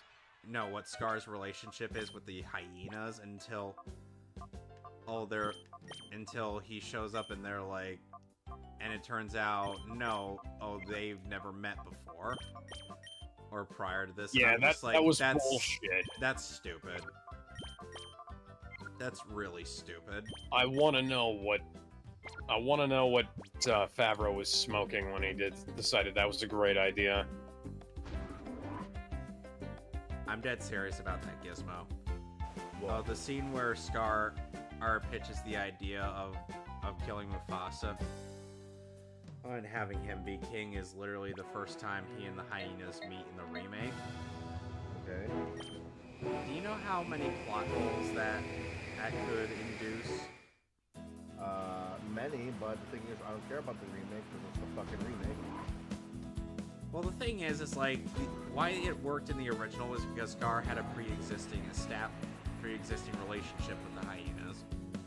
As where they're like, oh, they're working for him because he promised them lots of food. Okay. Yeah. And in the remake, it's like, oh, why should any of these hyenas listen to what Scar has to say? Hey, when they don't owe him, and nor did he really do anything for them. So it's like Scar's just coming in and practically banking on this half-baked plan of his is to work, and it's like, this is the dumbest thing I have ever heard. And despite the fact that Chiwetel Ejiofor is a great singer, he doesn't actually be prepared. He just, sings it. Says it, yeah, basically. Like, I can't believe I'm saying this. Go watch Kinky Boots. He sings in that, and he sounds fucking great. Like, he's a West End actor. Of course he can fucking sing. Chiwetel Ejiofor is a talented actor and singer, but it's like, they didn't use Sonic wins by doing absolutely nothing! I gotta see this. I was right next to the end, too! Fuck you, Gabe! Oh, fuck you very, very much. And as much as I would love to relive the glory days of my Pokemon Fire Red Nuzlocke by having Primeape as one of my primary team members, I just decide, nah, it's better if I just, stick with Ursaring. Oh my god, my balls. Also, I gotta say something. You're aware of the rules, right? When it comes to the waifu tier list, they gotta be 16 or older. Yeah. That kind of thing. Yeah. They gotta be well known. They can't be too niche. They can't be too minor. That kind of thing. Yada yada yada. Yeah, I know. There's a thing about that age thing that got us both. That gets us both in a bit of an argument sometimes. It's the 16 thing. Yeah. There's two characters that literally and figuratively just turned 16. That would be, what was her name? Briar Rose, the Sleeping Beauty, and Haruka, I think her name is, in Rival Schools. So the thing about that is, yeah, they're 16, they're of age and according to the rules, but what got us both to get into arguments a lot is that the fact that they just turned 16. Okay, who the fuck cares? Well, I say this because there's probably going to be a lot of actually. I was going to say there's going to be a lot of characters, but there might be some characters that just turn of age that are probably going to be looked at iffly by Shane. I guess because he thinks Not enough. He's not enough of a degenerate, and that's his business. Well, because when it comes to the waifu tier list, we got almost all of the waifu tier list characters, except for one. Okay, so if they're past the line, put them in. If they're not past the line, I don't, I guess. Past the line? The line, like you said, you have the rules. So if they're past the line in the rules, Right, but me and Shane has always been in arguments about this because I honestly don't know why he's really iffy about this. I guess what he's trying to say is it's practically the same thing as someone waiting for a certain celebrity to confirm the lead like us. You know, like sort of like that. I guess it's like that Robot Chicken sketch. It's like, hey, the Olsen twins are 18.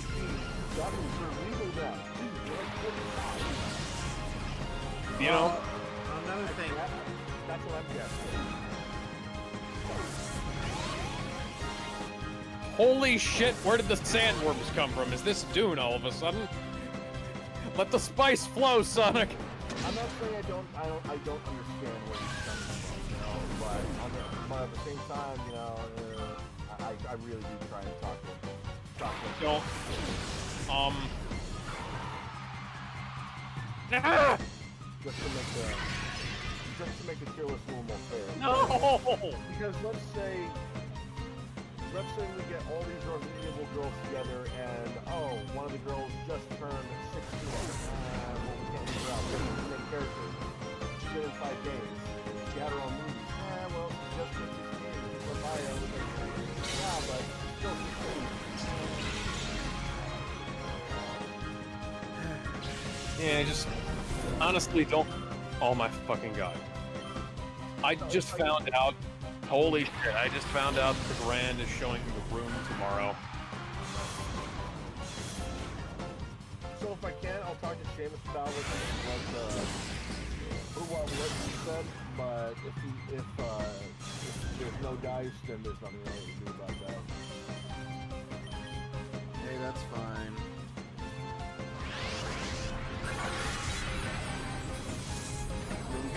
We're getting a lot of good girls on this list. First place, we got all the main characters.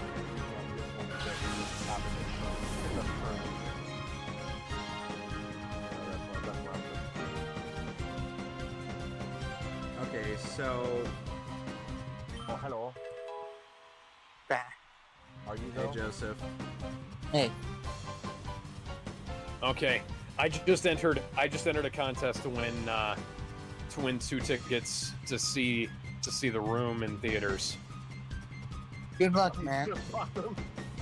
Okay, so I was posting up some waifu. It was in the discussion and debate chat from Fire Emblem, starting with Battle Dragon, and I was just kind of going through them as they appear on the list.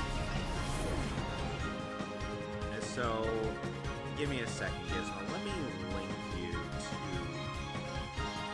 to the message in question, and so that way you can kind of get an idea of how many waifus there are in Fire Emblem. I know. It's like the moment that series became mainstream, people were actually looking deep into this series, and they're like, "Oh wow, there are a lot." Like, and that some people are even saying like some of these characters don't even get the recognition they kind of deserve. Like, first off, there's Sita. Then we have Priest Chick, and there's Minerva, and we have a dancer lady. And funnily enough, I wish I could find some better artwork for some of these characters, but unfortunately, because sometimes they don't really get better artwork freaking in these games, it's like I gotta work with some of the weak as like OG Fire Emblem 1 under 3 work. God damn it! I hope that this is not the way you're supposed to go. Because if it is, it's bullshit. You need to look it up?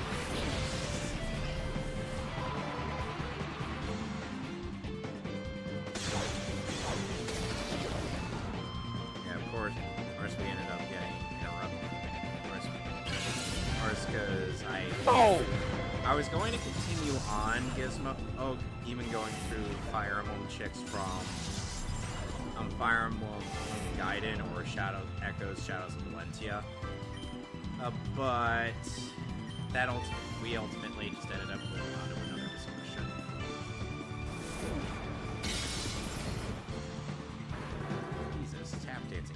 Christ, Metachamp, you are ridiculous. I can feel your rage, Alex.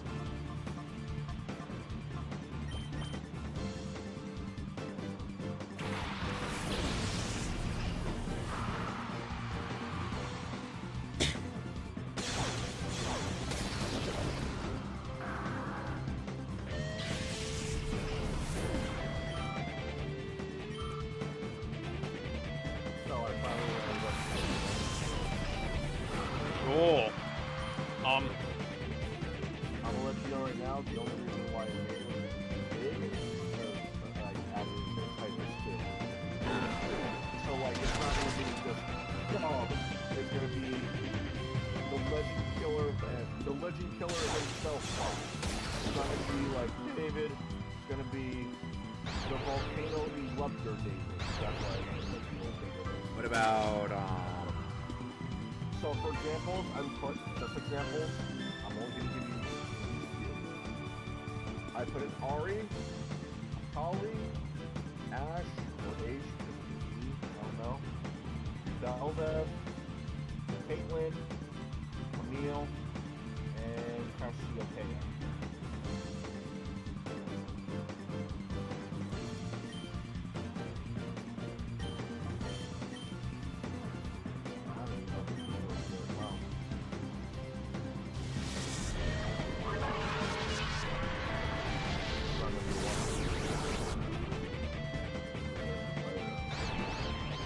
Oh yeah, I'll put Kimberly and Princess Daphne on Yes. I'll save you, Timmy. Wow.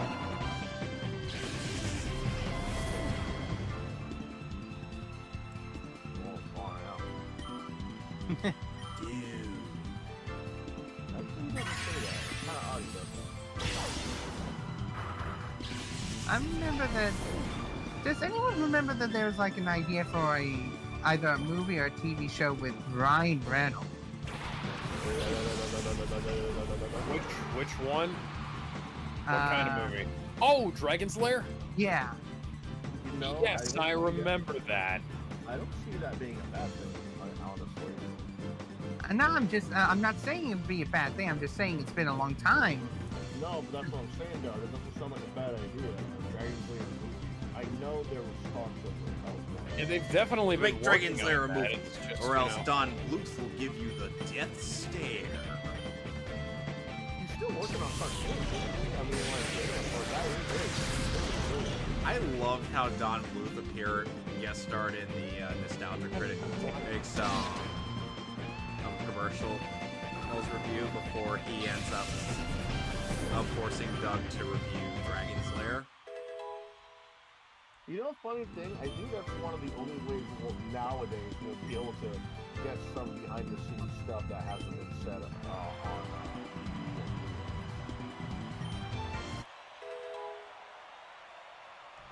Alright, sec, gentlemen, I'll be right back. There we go. But think about it like this: we know that what was it? Ben Affleck and James Cameron got into an argument about, you know, why you're sending oil drillers to blow a meteorite. James Cameron, that wasn't a James Cameron film, that was Not James Cameron. Michael Bay. Michael Bay, yeah. He kept telling him to shut the fuck up. He kept telling Ben Affleck to shut the fuck up. Like, those are his words. He literally said, hey, shut the fuck up. You wouldn't know that if it wasn't for the commentary of the movie. Now, I feel like stuff like the Little Mermaid's design, you know, There we go. being inspired by anime and then saying, hey, you know what, we could do something like that. You know, I feel like something like that nowadays is only known through stuff like what the Nostalgia Critics doing, bringing guest stars. Yeah, from- because Disney does not want what their inspirations are getting out because they're too fucking derivative these days. They're either pussies or they're up your ass about everything. It's like, oh no, we can't have that in a kids movie. That's too violent. But meanwhile, when someone brings bunch of Disney characters in kindergarten. You think we gave you permission to do that? No, we didn't. Here's a cease and desist. Here's a bill, and if you don't wash all that off, we're gonna have to get you arrested. Yeah. Don't even go up your ass about a movie show. Okay, good. You can steal Latin after school in the gymnasium. Oh, you bought a copy? That's cute. That's cute. You think you own our movies. You don't. You know, I will say, and I have seen other people on Twitter talk about this, and I'll fucking join this. You know, I'll die on this hill. Since Disney wants to make live-action movies of everything, they're even talking about a live-action Bambi. No. Please no. Yeah. They're Bad idea. They're not only that, but they're also considering a live-action musical Bambi. Why? I don't fucking know, but I'll tell you one thing. Since they're all about making remakes of classics, I triple dog dare Disney to make a live-action Tarzan. If they're so concerned, if they're so obsessed with making live actions of every classic, they need to do one of Tarzan. They're not gonna do that. They can't. Well, then that proves that A, all these modern remakes are shit, and B, they're fucking retards.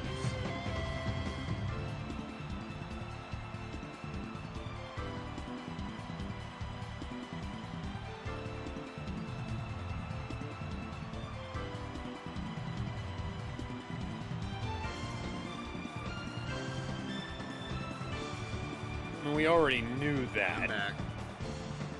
Welcome back. But no, I'm part of the team that I dare Disney to make a live-action Tarzan. I mean, that the challenge has been laid. The gauntlet has been set down. Shit. I thought that was a obstacle thing.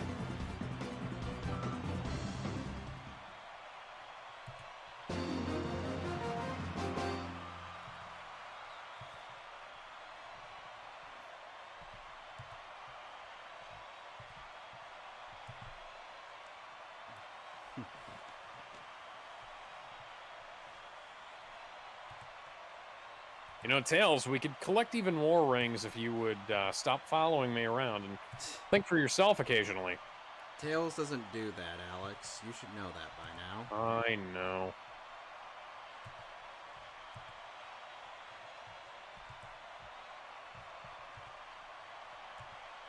Is it safe to say that a good part of the internet has ruined the character of Tails? I try not to interact with that part of the internet. Yeah.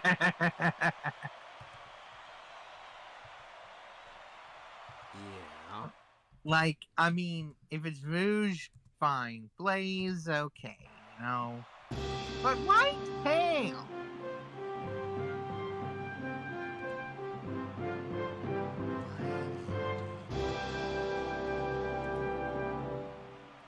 Like, I'm happy with Rouge.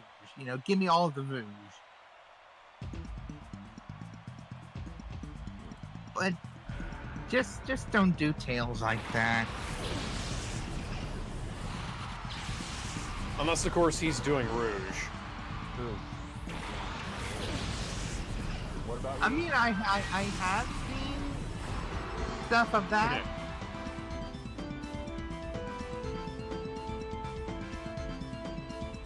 But then again,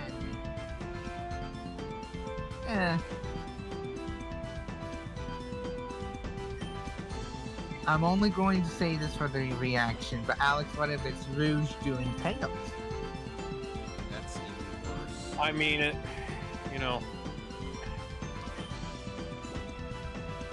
Him.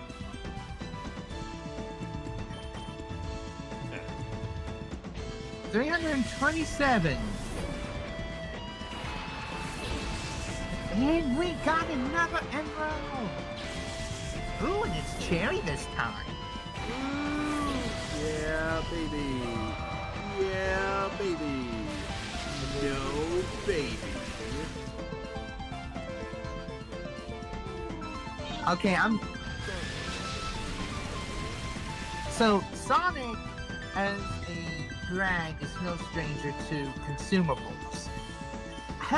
If this has never happened before, they need to make, like, these tins, where it's almost like a candy, a hard candy in the shape of the Chaos Emerald. I believe they've done something like that, but I don't remember how long ago it was. Speaking of stuff like that, though, you said you got some G Fuel recently? Yes, You weren't particularly satisfied with it, right?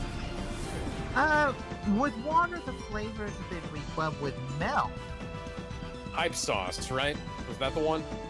yeah, that's one of the cans I got. Yeah, I don't know if it's the flavor or if it's just the can, the batch that was from.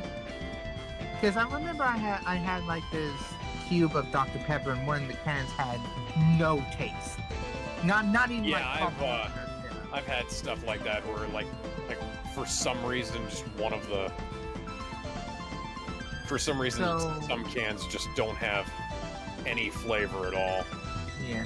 So I'm hoping that was just really the can. Thankfully, I got 2 hype sauce cans. But right now, the one that I have to drink for tomorrow morning is Power Pellet. Now I got some radioactive lemonade G Fuel recently, and from the Spider-Man, No Way Home. Yeah. And it doesn't taste like lemonade to me. What does it taste like? Limeade? No! Okay, then.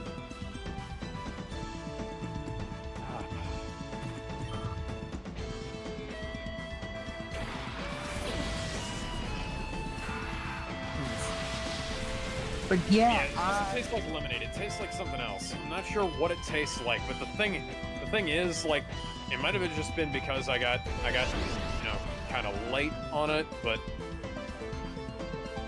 yeah, when I went to GNC, they literally only had 2 cans left.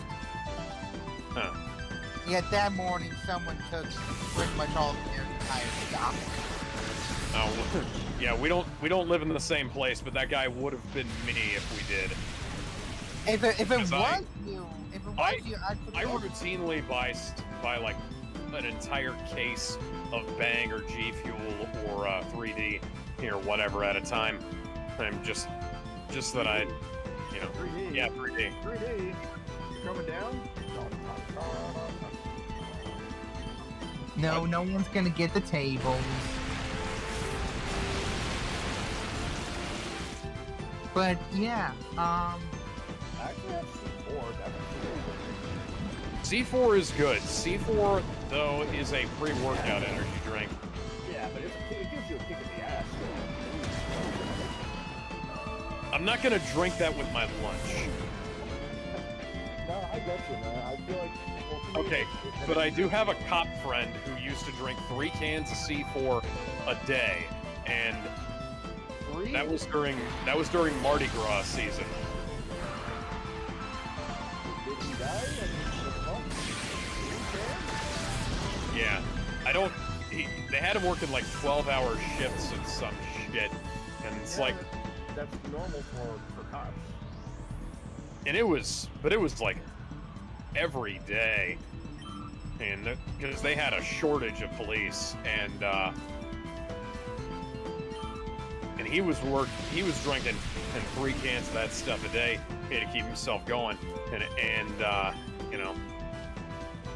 I asked him how the hell he did it, and he said he was just that fucking tired. You can post all the way through just from Fire Emblem you want, man. I'm not gonna know who's who on the top right. I can name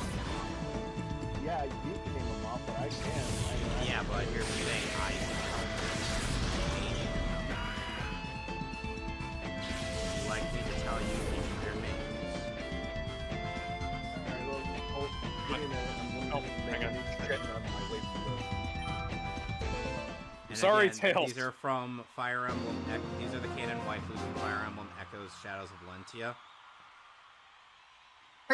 which is a remake of the second Fire Emblem game, Gaiden. Bless you. I'll just type out each of them from top to bottom.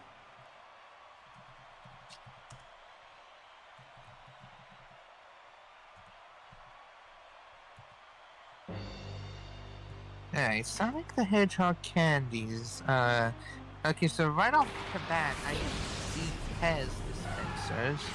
Gummy, okay, fruit snacks, Pez, lollipop. Okay. Yeah. Yeah, they had like mint.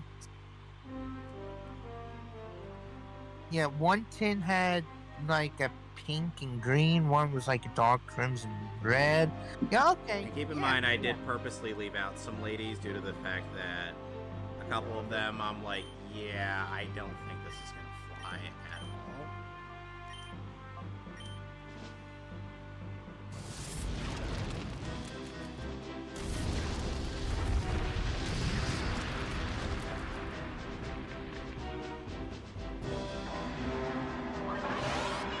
John, I can't believe this is his fucking name.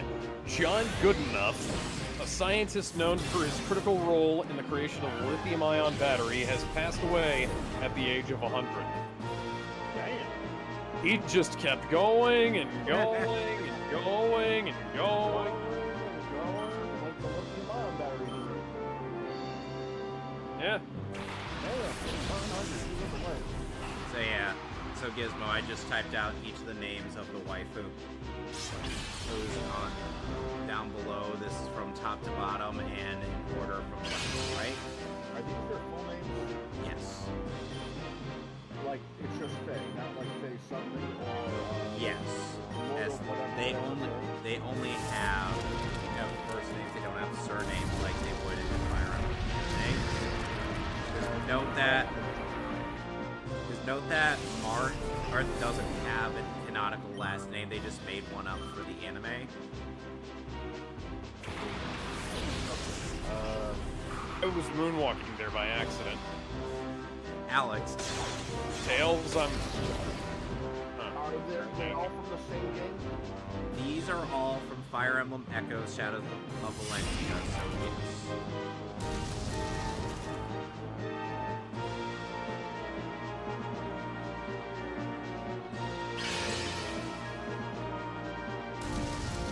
And by the way, in regards to Sonya for Fire Emblem,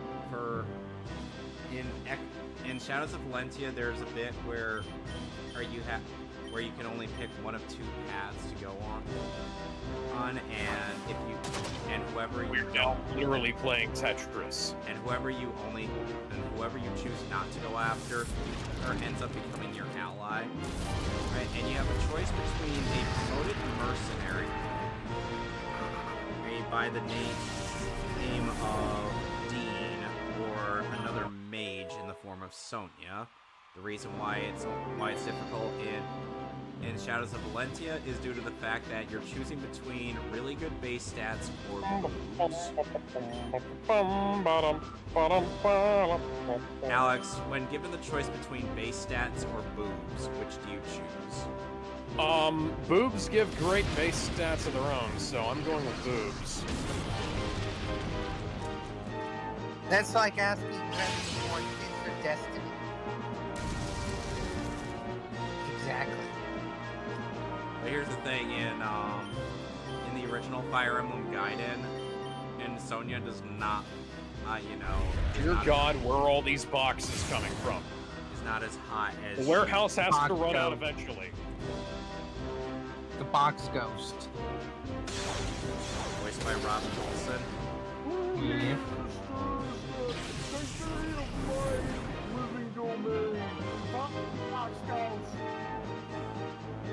Box Ghost was such a strange villain in Diddy Phantom. I thought he had potential, because it's always the villains that start off pathetic. He ends up getting with the lunch lady ghost in a in an It's the villains alternate that start future.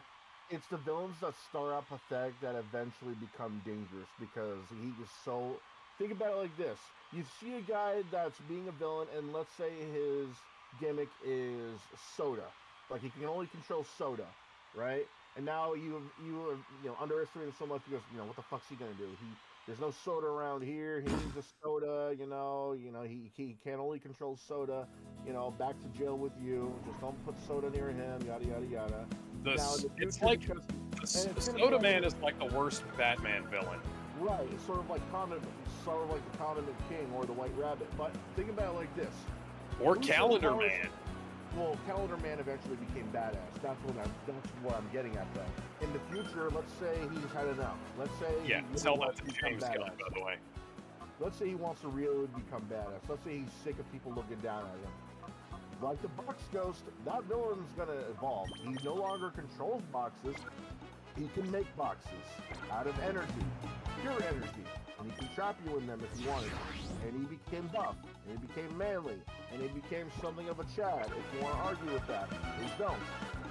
Imagine the guy no longer controls soda. He now controls juices too. Now he controls coffee. Now he controls water. Now he controls everything that's drinkable and every liquid imaginable. He's basically a waterbender by that point. Yeah, and that also includes saliva, stomach acids, and blood. Now that guy is someone to be fucked with. And because you underestimate so much, Soda Man, what are you gonna do? Throw a Pepsi in my face? No, he's gonna control your body by controlling your blood and literally walk you out of jail. And probably make literally everybody in that same jail not to. That's why I thought Bob still got potential. Sort of like how Dan had potential, but they still seem like good guys. Oh no.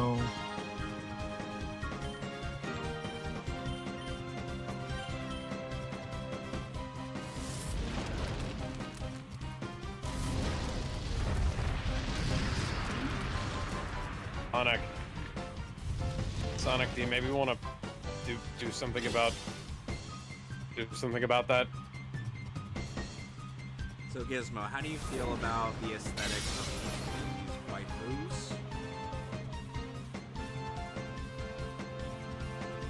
And again, They're more. I'm not gonna say classic because that's already obvious. They're more married material rather than behind the shed. Right? Like if I take movie on the shed, then I want more. Then I want more than that. Then we'll both want more than that. Then the ring pops out. These are the kind Where's the ring popping out from, Gizmo? Inquiring minds want to know. Do you want to know though? I want to know. Can you show me? I think I might know, but I'm afraid to find out. Want you to know.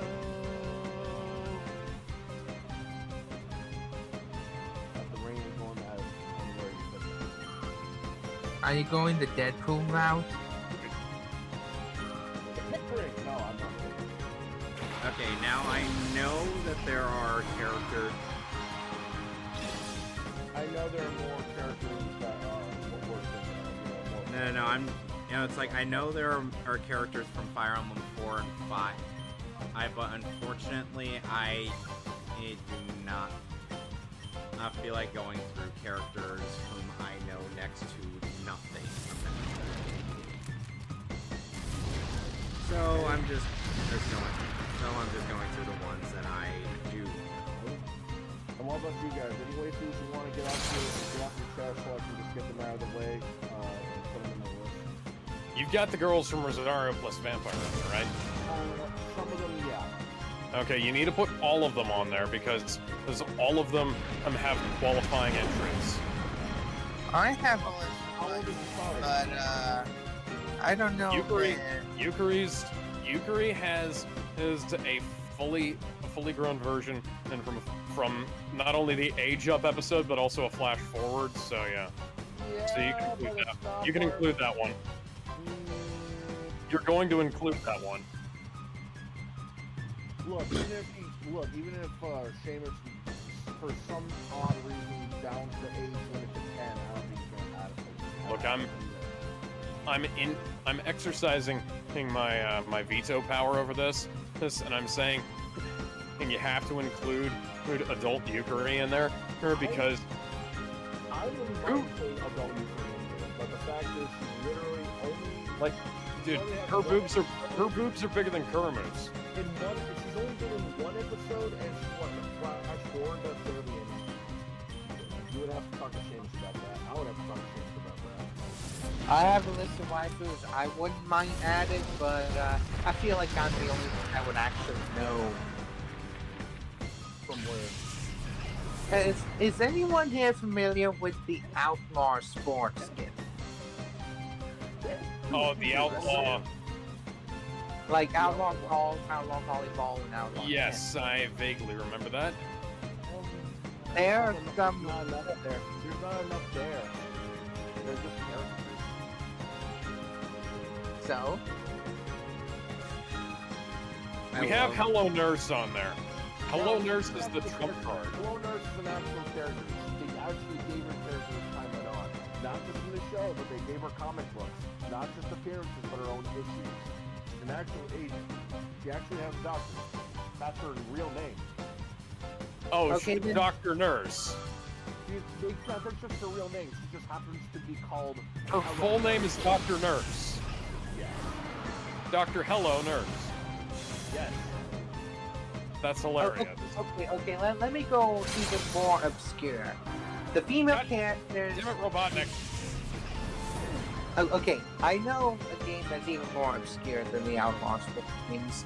What about Now the wax that fucking head of yours. What about the female characters in Eternal Champion? What about Rumble Roses? What about Spider-Man? Well, Didn't- actually, he's got a lot of Spider-Man girls on there already. I want to get a picture of Spider-Girl in a thong on my front page. Including yeah, Spider-Man. well, And then Gwen good Stacy's idea. just like, I swear to God, if I ever did this, I swear to fucking death. Gwen, You know what? I don't think Gwen we ever Stacy, talked about Mayday, or one of the other Spider-Girls. Which one are you thinking? Yeah. Eternal Champions of the Spotless Mind? Oh, okay, so here's the story about Eternal Champions. Sega wanted to at least have a fighting game under the belt because Midway has Mortal Kombat, Capcom has Street Fighter, so they wanted a fighting game of their Damn own. it. And so Eternal Champions was made. And then down the line, a more I think the game's intense broken, guys. The original Eternal Champions was made for the Genesis, and then down the line, for the Sega CD, they had an enhanced version called Eternal Champions Challenge from the Dark Side, in which it was slightly more graphically enhanced, more stages, more ways to kill, and more character. And they even expanded more on the story. Well, Eternal Champions was on its way to be Sega's It fighting game. Until Sega in Japan wanted a fighting game, another fighting game made, but here's the thing. They could only have one fighting game made. Because apparently there was some unspoken rule that every company needed only one fighting game franchise per company. And when Eternal Champions was at its height, they killed it and replaced it with Virtua Fighter. Ouch. And from what I have seen, Virtua Fighter didn't really get all that popular. That's bad. Virtual Fighter No, Virtual Fighter didn't get super popular, unfortunately. Yeah, well, you know, I guess they Like, had it was- Virtual Fighter Kids, and then 2, and then 3, and then 4, and then 5. Virtual Fighter 5, the game that barely anybody knows about. Virtual Fighter 4, the game again that barely anybody knows about. Like, having 5 games does not mean anything. Virtual Fighter has been around since the Genesis. Now, What niche? There's not been a Virtual Fighter game in like 10 years. now Eternal Champions, when it was alive, it was so popular, it got 2 spin-off games. One to focus on Larson, and one that focused on Shadow. And one of those where 2 of them teamed up. So at least we had a spin-off game as well. And then it got popular where it had a comic book series in Sonic the Comic. Really? And yeah, in the story of the comics is an evil force has been threatening to destroy the world. So the Eternal Champion has brought the champions back, but this time instead of a contest, they formed this team that essentially would be akin to like the Avengers and X-Men, etc. But what I love is they added bits of detail and personality to the characters. Like, for an example, the character Xavier Pendragon, because he was originally killed by being burned at the stake, he grew a phobia of fire. And because Shadow was originally killed by being shoved off the 101st floor tower, she gained not only a fear of heights, but a fear of the number 101. So they took some story elements of the game and made decent personalities in the comics. And why they chose to kill it off when it was on top of its height is fucking beyond me. And some people that worked on the original game has expressed enough interest that they want to have a 3D remake.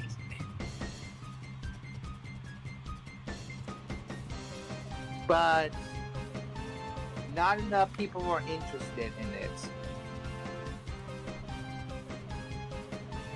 So Sega, you may have been responsible for Sonic, you may have been responsible for Mad World, but I have to say, fuck you. You wanted a fighting game, you had a fighting game. You had it, it was in your hand. It was right there in the palm of your hands. Just like the power of the sun. I wasn't gonna make the joke, but, you know.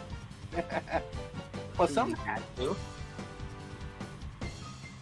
But no, like, it was a new take on the whole fighting game, fatality type Mortal Kombat clone. And then Rare, you know, with Killer Instinct, look what happened. Xbox One remake. Anyway, Gizmo, I shared the waifus from the prequel to Fire Emblem 6, Fire Emblem 7, and the Blazing Blade. Don't ask me how this works. Let me know what you think of those. And these are They're from the GBA trilogy. Right? No, GBA. Okay. Oh yeah, I forgot. She maintains that. And the reason why, and at first I was having a difficulty, thinking of adding Nino to but then I'm like, no, wait, she becomes a mother in Fire Emblem 7, so we can add her. Or not Fire Emblem 7, Fire Emblem, no, Fire Emblem 6, my bad. All 7 of 6, or was the actual title? Fire Emblem 6 is called the Binding Blade. Fire Emblem 7 is called the Blazing Blade. Yeah, that's not confusing at all. Yeah, and guess what? A binding blade into a game with Roy. And these are this game is where Yes. Fire Emblem 7 and Blaze Blade is where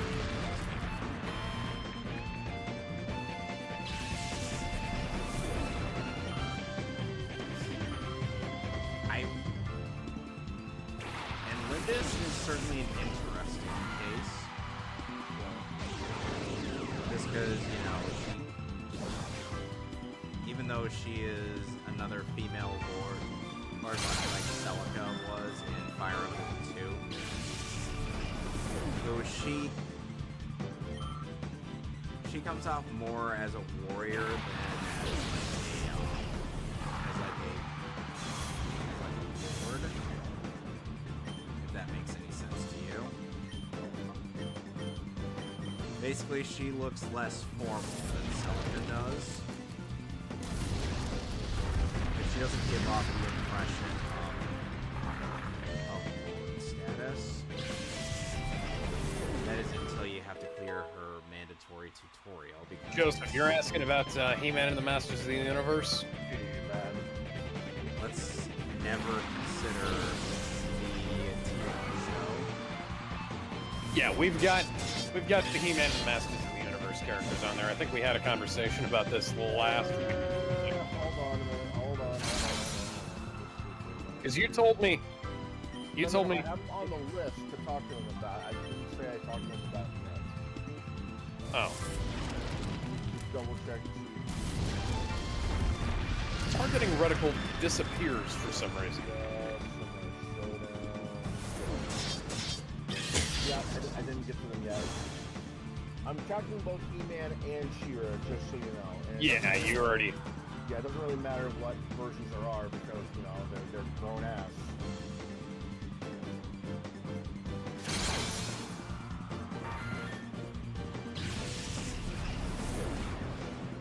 Damn it.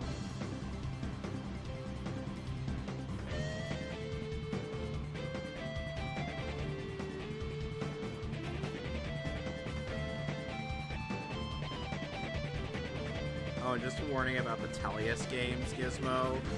There's a lot of characters. Like, an insane amount of characters.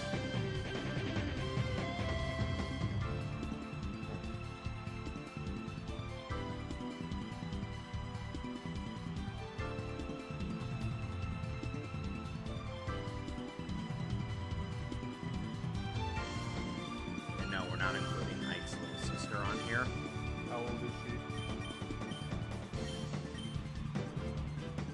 I'm gonna DM you. Oh, and I'm gonna DM you an image of her, and I'm going to ask.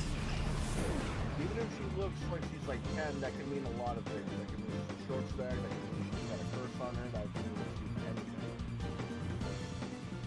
They say their ages in there? No. None of the Fire Emblems. None of them ever say how old the girls are. Or Some of them do, some of them not so much. Anyway, this is how Ike's sister looks in the first game. Here's how she looks in Radiant Dawn.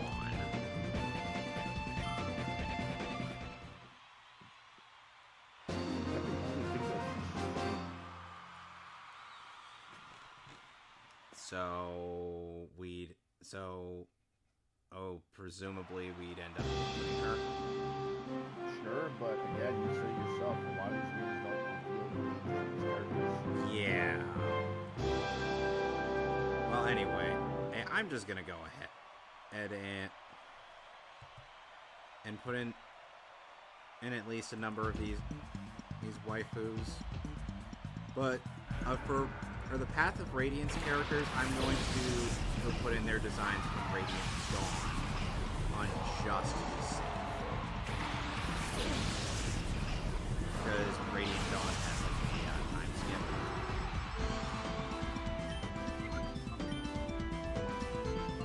If that helps in any way whatsoever.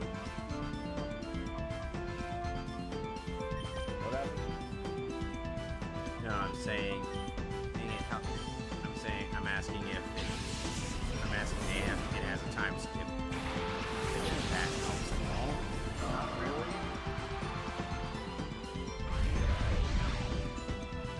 Well, it ages them up to the point where Yeah, that doesn't help because again,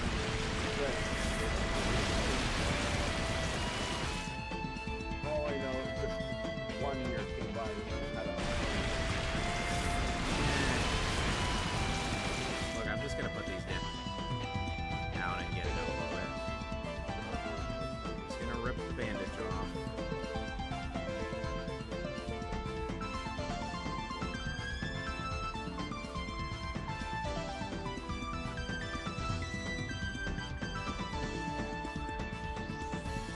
I find it funny how there's a lot of characters in Fire Emblem who have this thing with having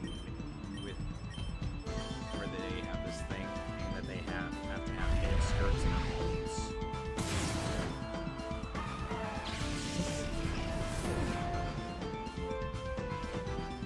How does that make you feel, Alex? That entirely depends on the appearance, I suppose.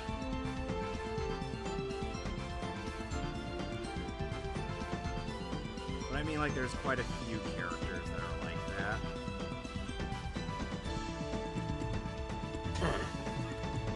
My God, I forgot how big they made it. I'm forgetting how big they made it out there.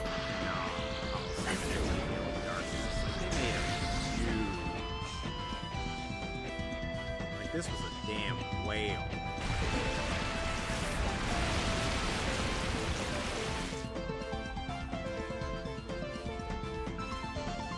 If I don't succeed this time, I'm gonna go ahead and wrap it up and go grab something to eat. Right. Oh dear. Gizmo. Telius games, aka Path of Radiance and Radiant Dawn, are when we get introduced to the Furry Brigade, aka the Lagoos. They will stop you from reading Gary.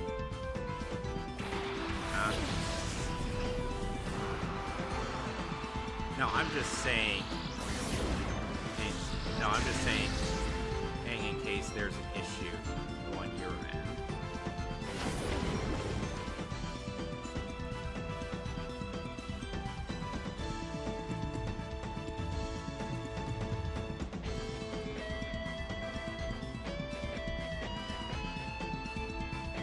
Wait, which one was Barry again? Conqueror's girlfriend. Oh, right. My bad. The only reason I call some of these, why I call the Lagoos, those characters the Furry Brigade is literally because of this one joke from this one college humor sketch. At least I think it's a college humor sketch where it's Furry Force. Yeah. Why are they so sexy?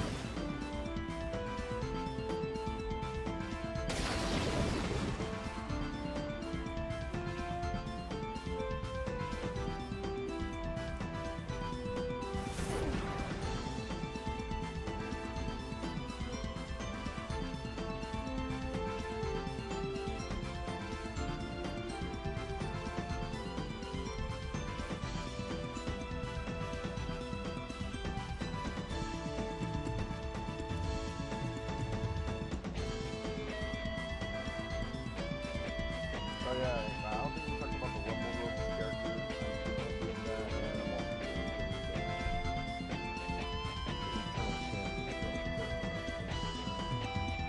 Because like you said, they're doing what, like Wii games? That was the same thing era. Yeah, It's gonna be tough. one for Genesis, two for CD.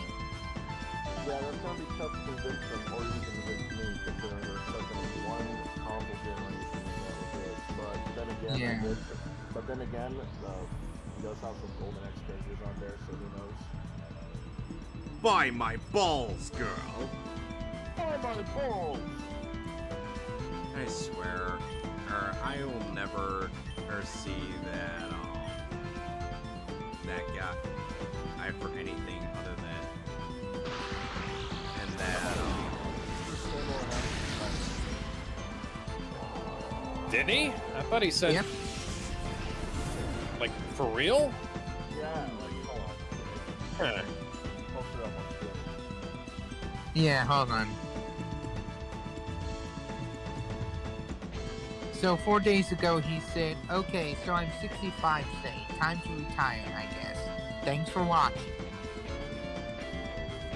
Okay then. That was a joke. That was a I mean, fucking joke, man.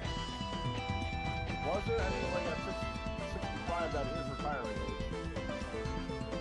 Yeah. I mean, I knew that he said that he was done playing Ash. Oh, well, no, he said he was done playing Ash in, like, Ash 1. Yeah. Like, acting Ash. He didn't say anything about it, like, say, in animation or voice acting or anything like that. Fair enough.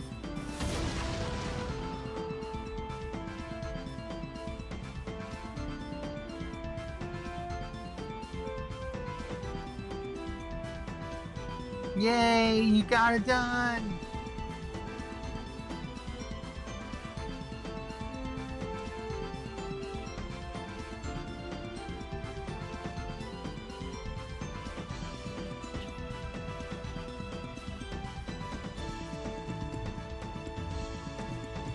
About fucking time.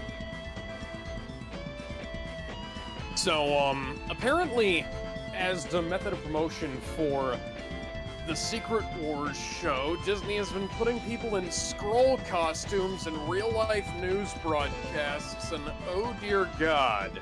Oh, my God. I feel like that's gonna Well, you know, this is fucking stupid. Stupid. You are stupid. You are stupid. And you know what else? You are stupid. You know what would have made Yeah. more sense if they let the news play, but then they would like mimic like the broadcast, like getting to interfere, and like maybe like half of their face. Jumping on again. Okay. Press X to use the boost to break your obstacle. Wow, that's fucking weird. Boost to win. Boost to win. Do a barrel roll. Barrel roll. Barrel roll. Do a barrel roll. Do a barrel roll. Do a barrel roll.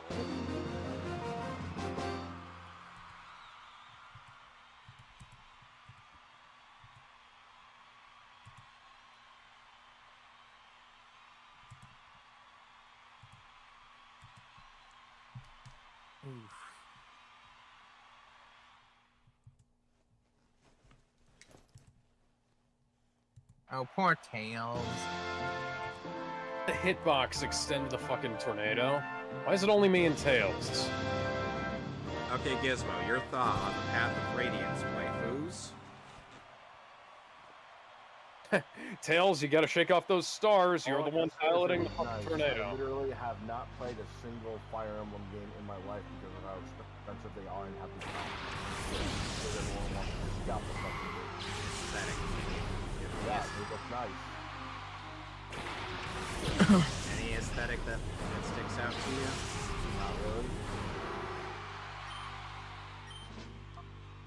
You gotta I will understand, this is a guy that not only has not played the game, but has also not looked up a cutscene, not looked up anything. I only know about Fire Emblem through word of mouth, game announcements, and because of Melee and Marvel. I have not even Ike is in touched Brawl. Fire Emblem. Okay. I mean, that would get you at least somewhat curious as to where he came from. Introduced Melee. That means I know of Fire Emblem. I know that certain my characters are getting into Smash. I'm interested in playing Fire Emblem. I just have no ways of playing them outside emulation, and I don't want to go through that before something like Fire Emblem. You're gonna have to tell these games. Yeah, there's a bunch of games that are not translated. that's for Fire Emblem. Unofficial, I mean. That's for Fire Emblem 4, 5, and 6.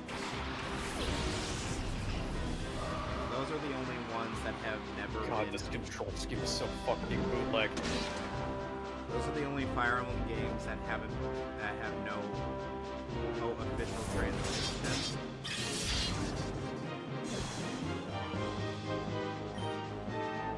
Oh. Those and likely Fire Emblem 3, but that's beside the point. Fire Emblem Mr. Red Wing, whatever will I do? Continue on. I'll have to. Near, far, wherever you are.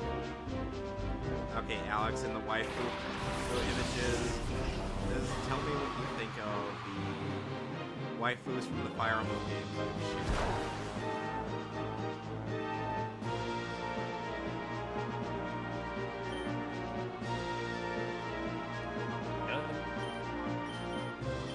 The first one is a yes.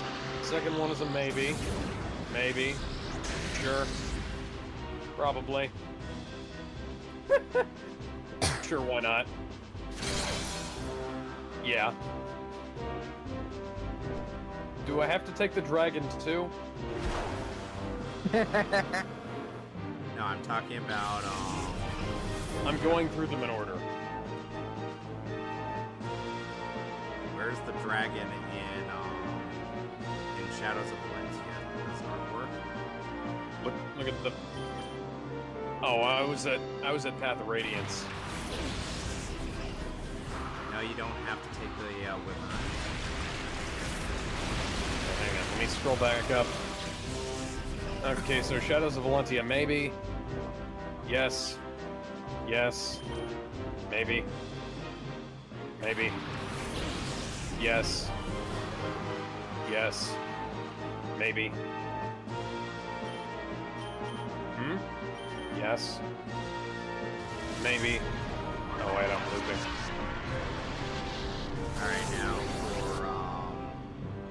for Fire Emblem Blazing Blade, from Lindis all the way down. The girl with the purple hair on the first batch is she's fine. Arena? Let's see. Fire Emblems, yes. Fire Emblem 7, probably. You're gonna say probably to Lindis? The green-haired samurai? Yes. I mean, just from a cursory glance, yeah, probably. Breaking news. A localizer for a game called Silver Days has publicly called most of the game's audience and Japan, all of the things, I mean, Oh yeah, I saw that.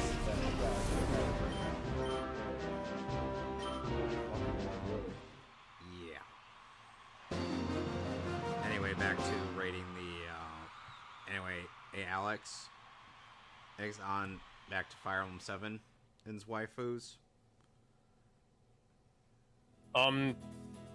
Does the Pegasus have to come with her too, or? No, you don't have to screw the Pegasus. Okay. The Ace Attorney fangirls are now wailing. Maybe. Probably. Sure. Yes. Maybe. Sure. Probably. That's a girl? Which one?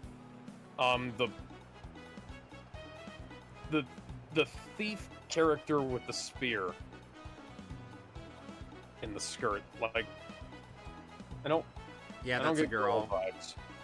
That's a girl. Okay, maybe. Probably not. And we're back to the start. Alright, now... Oh, Now, Path of on to Radiance. Path of Radiance, absolutely fuck the hell yes. Probably. So, Titania is Death by Snoo Snoo? Yes. Maybe. Sure. Why not? I ain't a furry, but... Maybe. Yes. Those eyes give me weird vibes. Maybe. So, I'm probably gonna butcher this. Nacier?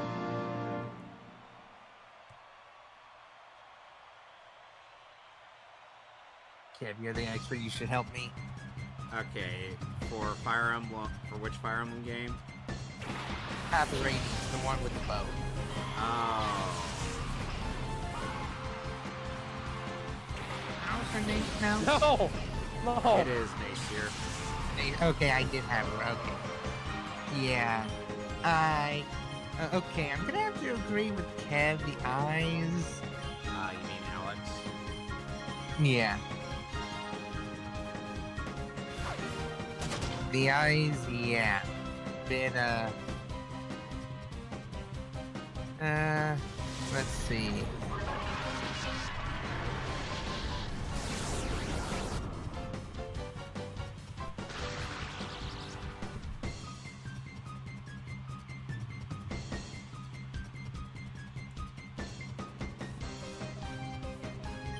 Keep in mind that these ladies, the artwork for these ladies is all from their Radiant Dawn artwork. I think out of all the Fire Emblem waifus you've sent, Linda's from 7. I'll take her. Yes. From Path of Radiance. Yes. I agree with Alex. Death by Snooze New. She From Titania. Titania, she is definitely the one that would probably throw me through a wall. Oh yeah. Mia, not so much Snooze New, but I would date her. I would. So second date material. Yes.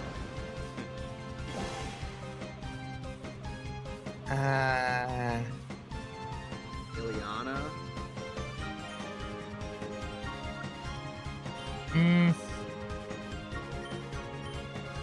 I'm gonna have to pass. I'm just not feeling that romance. Alright. Same with Miss. yeah, same with Miss. Not really feeling it. Well, like I hang out. Ike would just be sneering at you. Sister. Yeah, no. Like I just hang out, you know, but nothing like that. Some people would actually ship her with Rolf, the green-haired archer, or from the Talius games. Honestly, if I could only choose one Fire Emblem waifu, you should know who I would pick.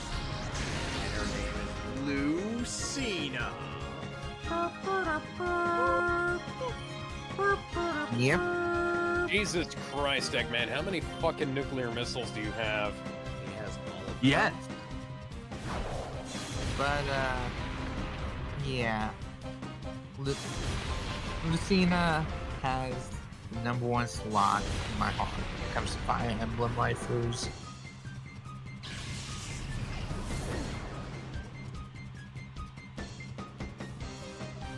Yeah.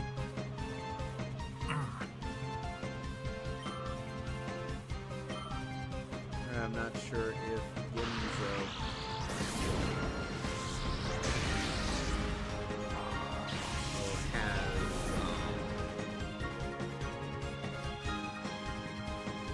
has the Awakening waifus listed.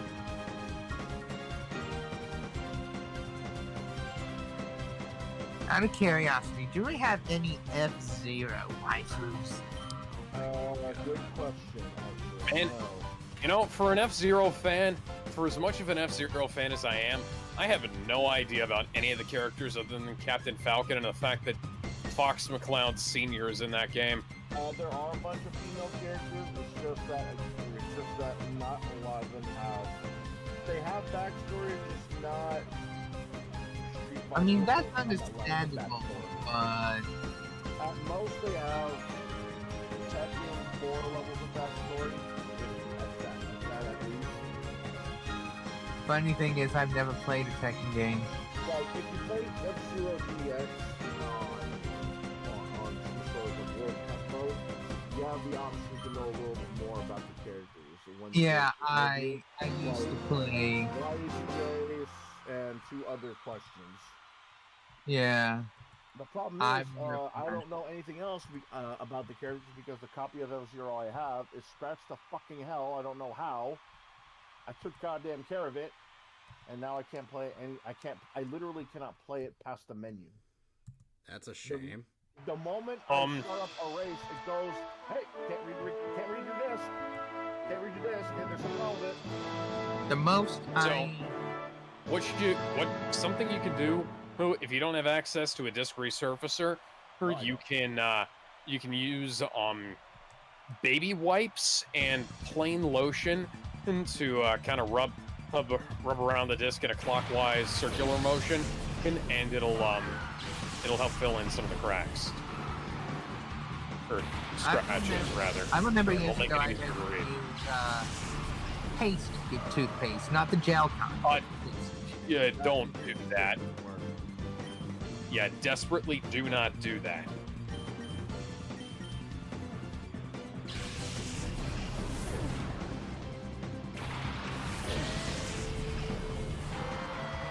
Like, I God will damn it. say that God I damn it. Gale, you're a slow bastard. Yeah, we still love you. there was this one time where my brother purposely kept destroying a lot of my shit, so when one of his games stopped working, I said, okay, I know how to fix this, and I used the gel to I hit the button. Let me guess, nothing was occurring. like it I just probably made didn't hit it worse. fast enough. It made things worse.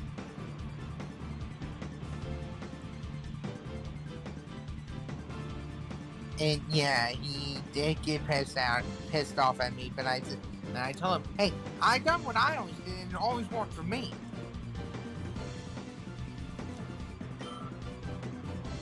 So I don't know why it didn't work for this. It always worked for me. I got a free copy of Resident Evil 6 for sending somebody that trick.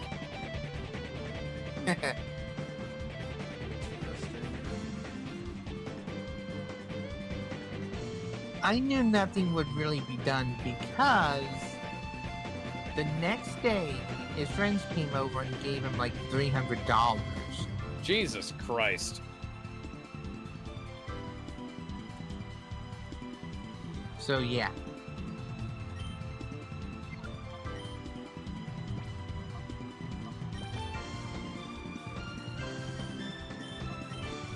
Anytime, Tails. Time. Hang on. Tails. Okay. Tails. Okay. Okay. I almost had a heart attack there, but I'm okay. I'm okay. I'm okay. I am okay. It's not gonna be okay. Only to find out that he was okay the whole time. Everything's alright. Yes, everything's fine. But yeah, with the $300 that his friends gave him, he just got him a new system, some games.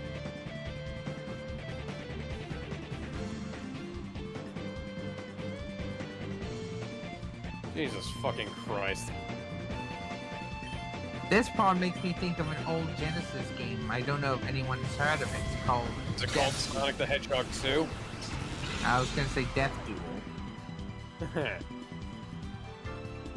I haven't played Death Duel. I have seen a lot of videos. Oh my god, that game is a huge fuck up.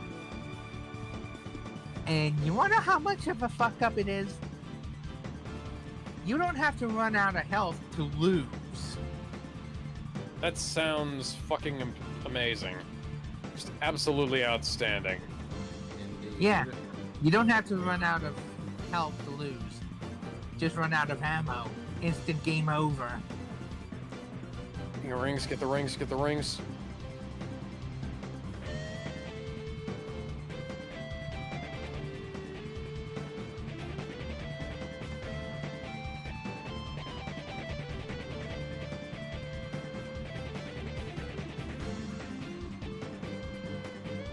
And the game over message on Death Duel, oh my god. Talk about a guilt trip and a half. Essentially, because you lose, and you are representing the planet Earth, slowly all the water dries up, all the crops and food go bad, and the Earth slowly Like the decays. extreme. That's like the extreme version of the "you and your friends are dead" game over ending from Friday the 13th. Yep. Yep. The fucking Yeah, I remember that. That's from Escape from Crystal Lake. I remember that.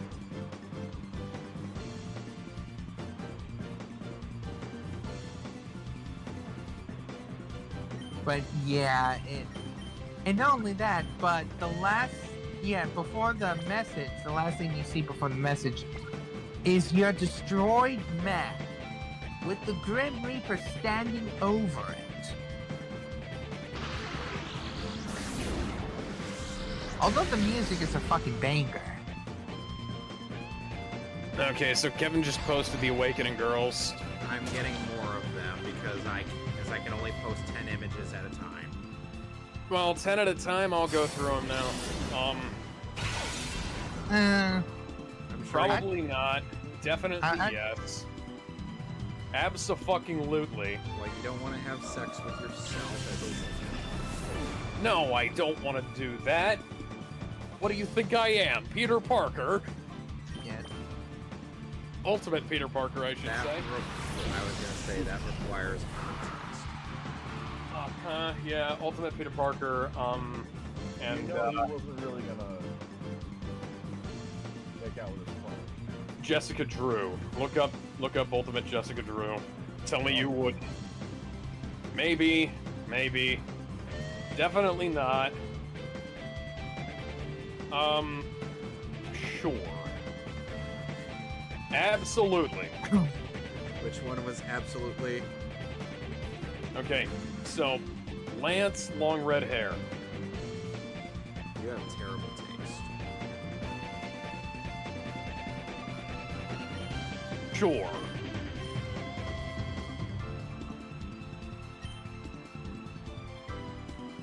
You know, just as long as she keeps her ID with her, I think we'll be all right. Are we talking Noe? Yes. When I see that she's actually over 1,000 years old, I'm like, so you're saying that just to say She's that you're 1,000. legal? She's 1,000 years old, Kevin. Every guy is a younger guy. Even the guy that she ends up having the most. Technically a cougar. A cougar Like who Wonder looks Woman. a cougar who looks like a lolly. So a cougar. Like Wonder Woman. Yeah. How long did Wonder Woman? Amazonian. So she's living How her long own was life. Wonder Woman the Wonder Lily? I'll explain that. So there's the Justice League. That was the rhetorical question. Okay. But like, I was just saying, like, how long did it take for her to stop being, as Wonder Lily? Is that the actual answer? Is the answer in that episode of the Justice League cartoon? What? Is the answer to the question in the Justice League cartoon? No. The only reason I wait until You can answer. You can bring that answer up if you want. I mean, I knew it, but pretty sure Kevin knew it too. But well, Kevin would know it more than I would probably. Anyways, yeah, go ahead. the reason why I kind of would hold back from having Tiki from Shadow Dragon on these things is because Tiki is, well, too young. She ended up aging over 1,000 years, and then it's like, oh wow, she got quite the glow up. Oh my god. You almost had a heart attack there. Puberty did her many wonders. So, Gizmo, do you want to explain the Wonder Lolly to the audience? So for those who don't know, Wonder Lolly originated from Justice League Unlimited. Yeah, it was in the Justice League Unlimited episode where Superman, Batman, and Wonder Woman and Green Lantern all ended up being turned into kids Right, by So for context, okay. I'm trying to remember his name. So for context on that, so what happened was the Justice League rounded about a bunch of villains. They were magically summoned and magically transported to another dimension when not Felix Faust, just so you know, not Felix Faust, but another magic user. Oh yeah, I remember now. It's Mordred. Mordred. So when what happened was Mordred set out a spell that would eliminate adults from Earth. Literally anybody that was 18 or over.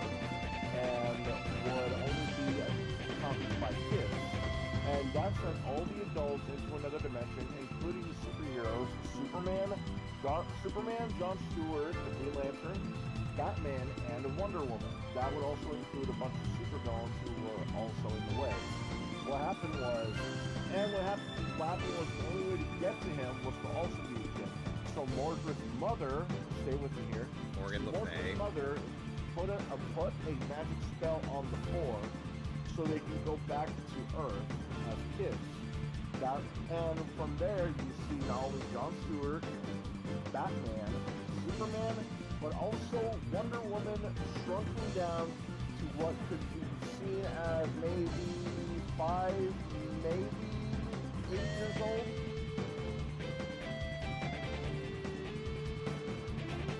And from that, Wonder Woman was one of them, like I said, was one of them, and that's where Wonder Lolly came from because of the infamous time when Wonder Woman became a Lolly. Oh, I see. And it lasts for like almost the entire episode actually. It wasn't until they tricked. They tricked Mordred into becoming an adult himself, which then tricked him into putting the Earth back the way it was and making the adults again. including Etrigan the Demon, who was turned into a baby. Yeah. And Yeah, for some reason and was by the voiced way, by this is Kevin much Conroy. better than the Young Justice episode that did this exact same thing. Anyway, So I posted because the of rest that of the one episode- females. So because of that one episode, just that one episode, it doesn't happen anywhere else. No clip compilations, no, oh, here we go again kind of thing, nothing like that. That happened for the one episode. Because of that, there's a lot of fan art of Wonder Lolly everywhere. So that's now I know. Well, considering how much time we spent on the internet. Okay, so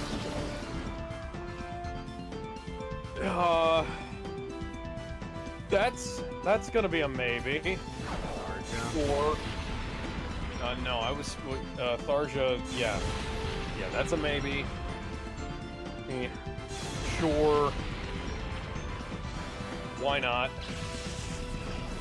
Yeah. Okay. Wouldn't say no. Ooh, mama.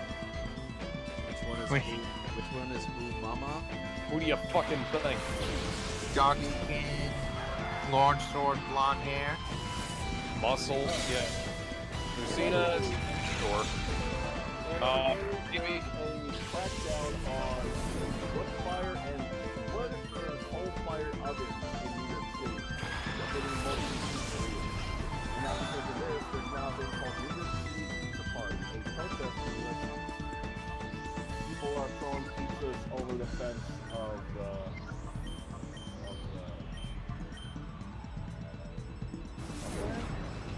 Mayor? mayor's house. Council? Yeah. Anyway, the reason why I didn't include Noe's daughter is the fact that she is in fact Lolly, so it's not okay at all. and it's fucking, you know, it's fucking amazing.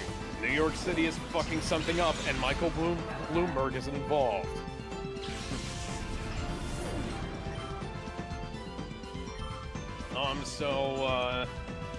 Sure. They're back to Tharja. Maybe and fuck no. Where's the fuck? Tharja's daughter in war. Yeah, the fucking. He didn't even fucking, know on them, so I don't know who's I did. wilting flower of a fucking archer. I did. God. I did list them should in feel order. sorry for whoever the hell I paired her up with. She has the highest support. She has the fastest support with Gaius. Yeah, that guy. I feel sorry for him. Orange-haired thief. Alright, so The fuck? from the Awakening set, Sully definitely would smash. He's a tomboy. Well, other than goths, what do you think I'm into? Yep.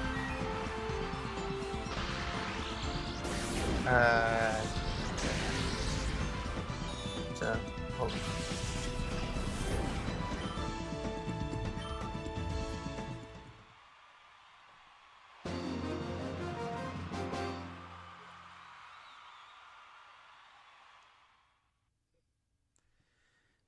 And then from the second set,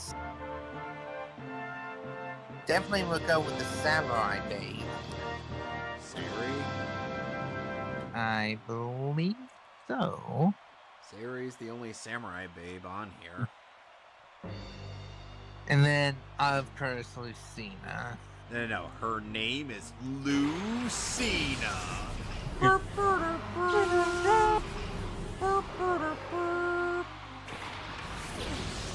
can't see me. My time is now.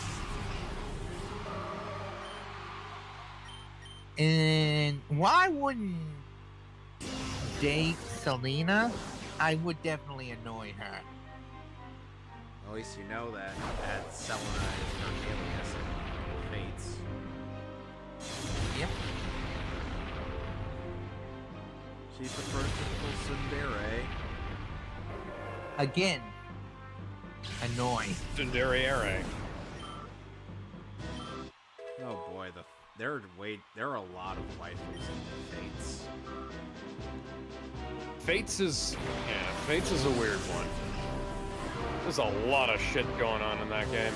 I'm gonna have to wait till tomorrow to put out the entirety of the females in that game. And yes, the second generation characters do somewhat count due to the fact that, you know, you can actually marry right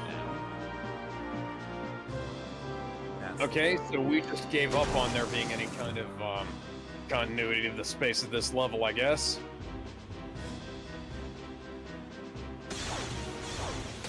Sonic and Moonwalk. So what's been your favorite part of Sonic 4 or Episode 2 thus far?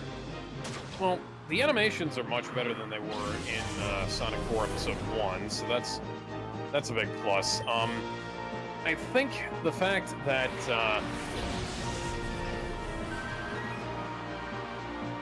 the special zones aren't nearly as fucking stupid as the first game, that's a great example of nope.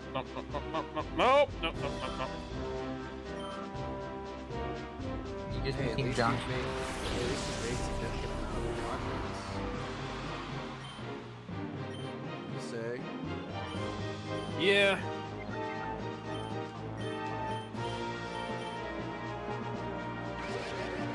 Ooh.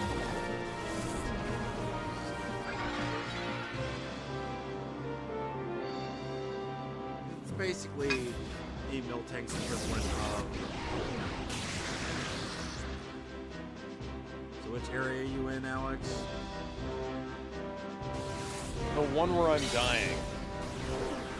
That's very non-specific. You're gonna have to, as in which zone are you in? What level are you on? Sky Fortress. Oh, you're near the end of the game. Yeah, I'm gonna go back and grab all the Chaos Emeralds. But I wanna get done with this. Game over. Won't let you. I'm reminded of, when I say that, I'm reminded of the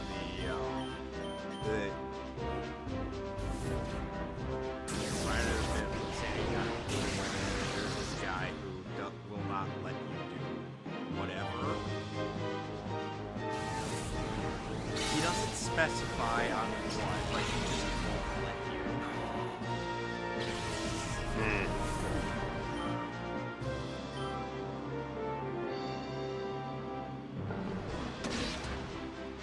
Oh dear. Oh no.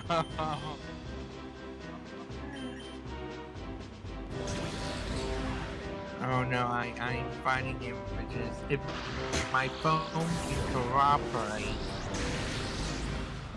Finding images of what?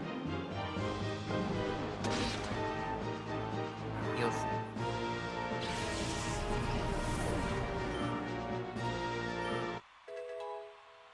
Go Alright, to Jag is broadcast.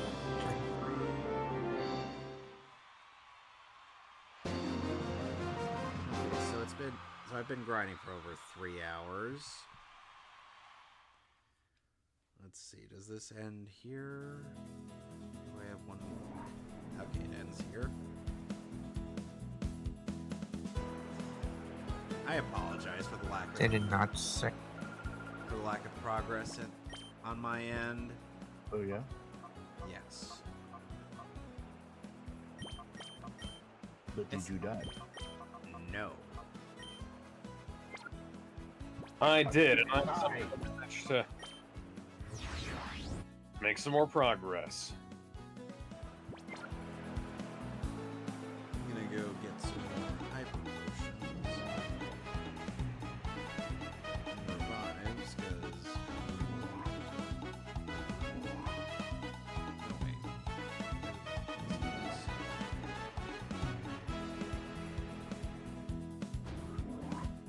Okay, I'm sending the image in broadcast chat. There you go. I'm not sure I want to see. What the fuck? Sock puppets. Why? Hi, Miles Edgeworth. Who's next to Miles in that picture? That's supposed to be Sully. That's Miles Edgeworth. You can't fucking lie to me. It has the fucking cravat. It does. It does. I looked at Fire Emblem Sully fan art, and that's one of the results I got.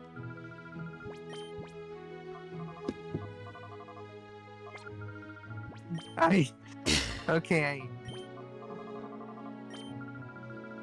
I enjoy Sully's trademark toilet seat.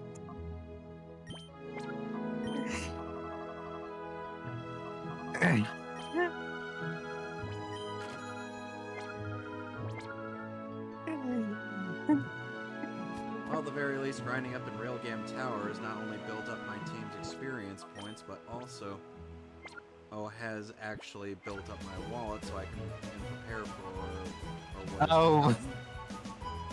Okay. So, it would have been better if it was Edgeworth, but it's not. Well, anyway, I'm gonna end the stream here and then grind off screen, and so that next time when I get back to this game, I'll be able to make more progress.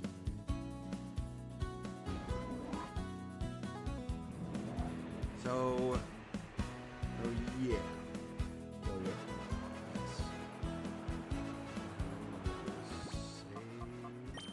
No.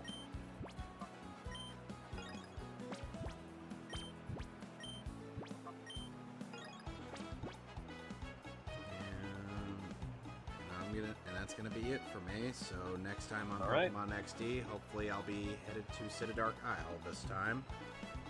So Oh, and next week we will be doing more Mario Party. Yep. Until then, I'll see you guys later. Toodles. The title screen music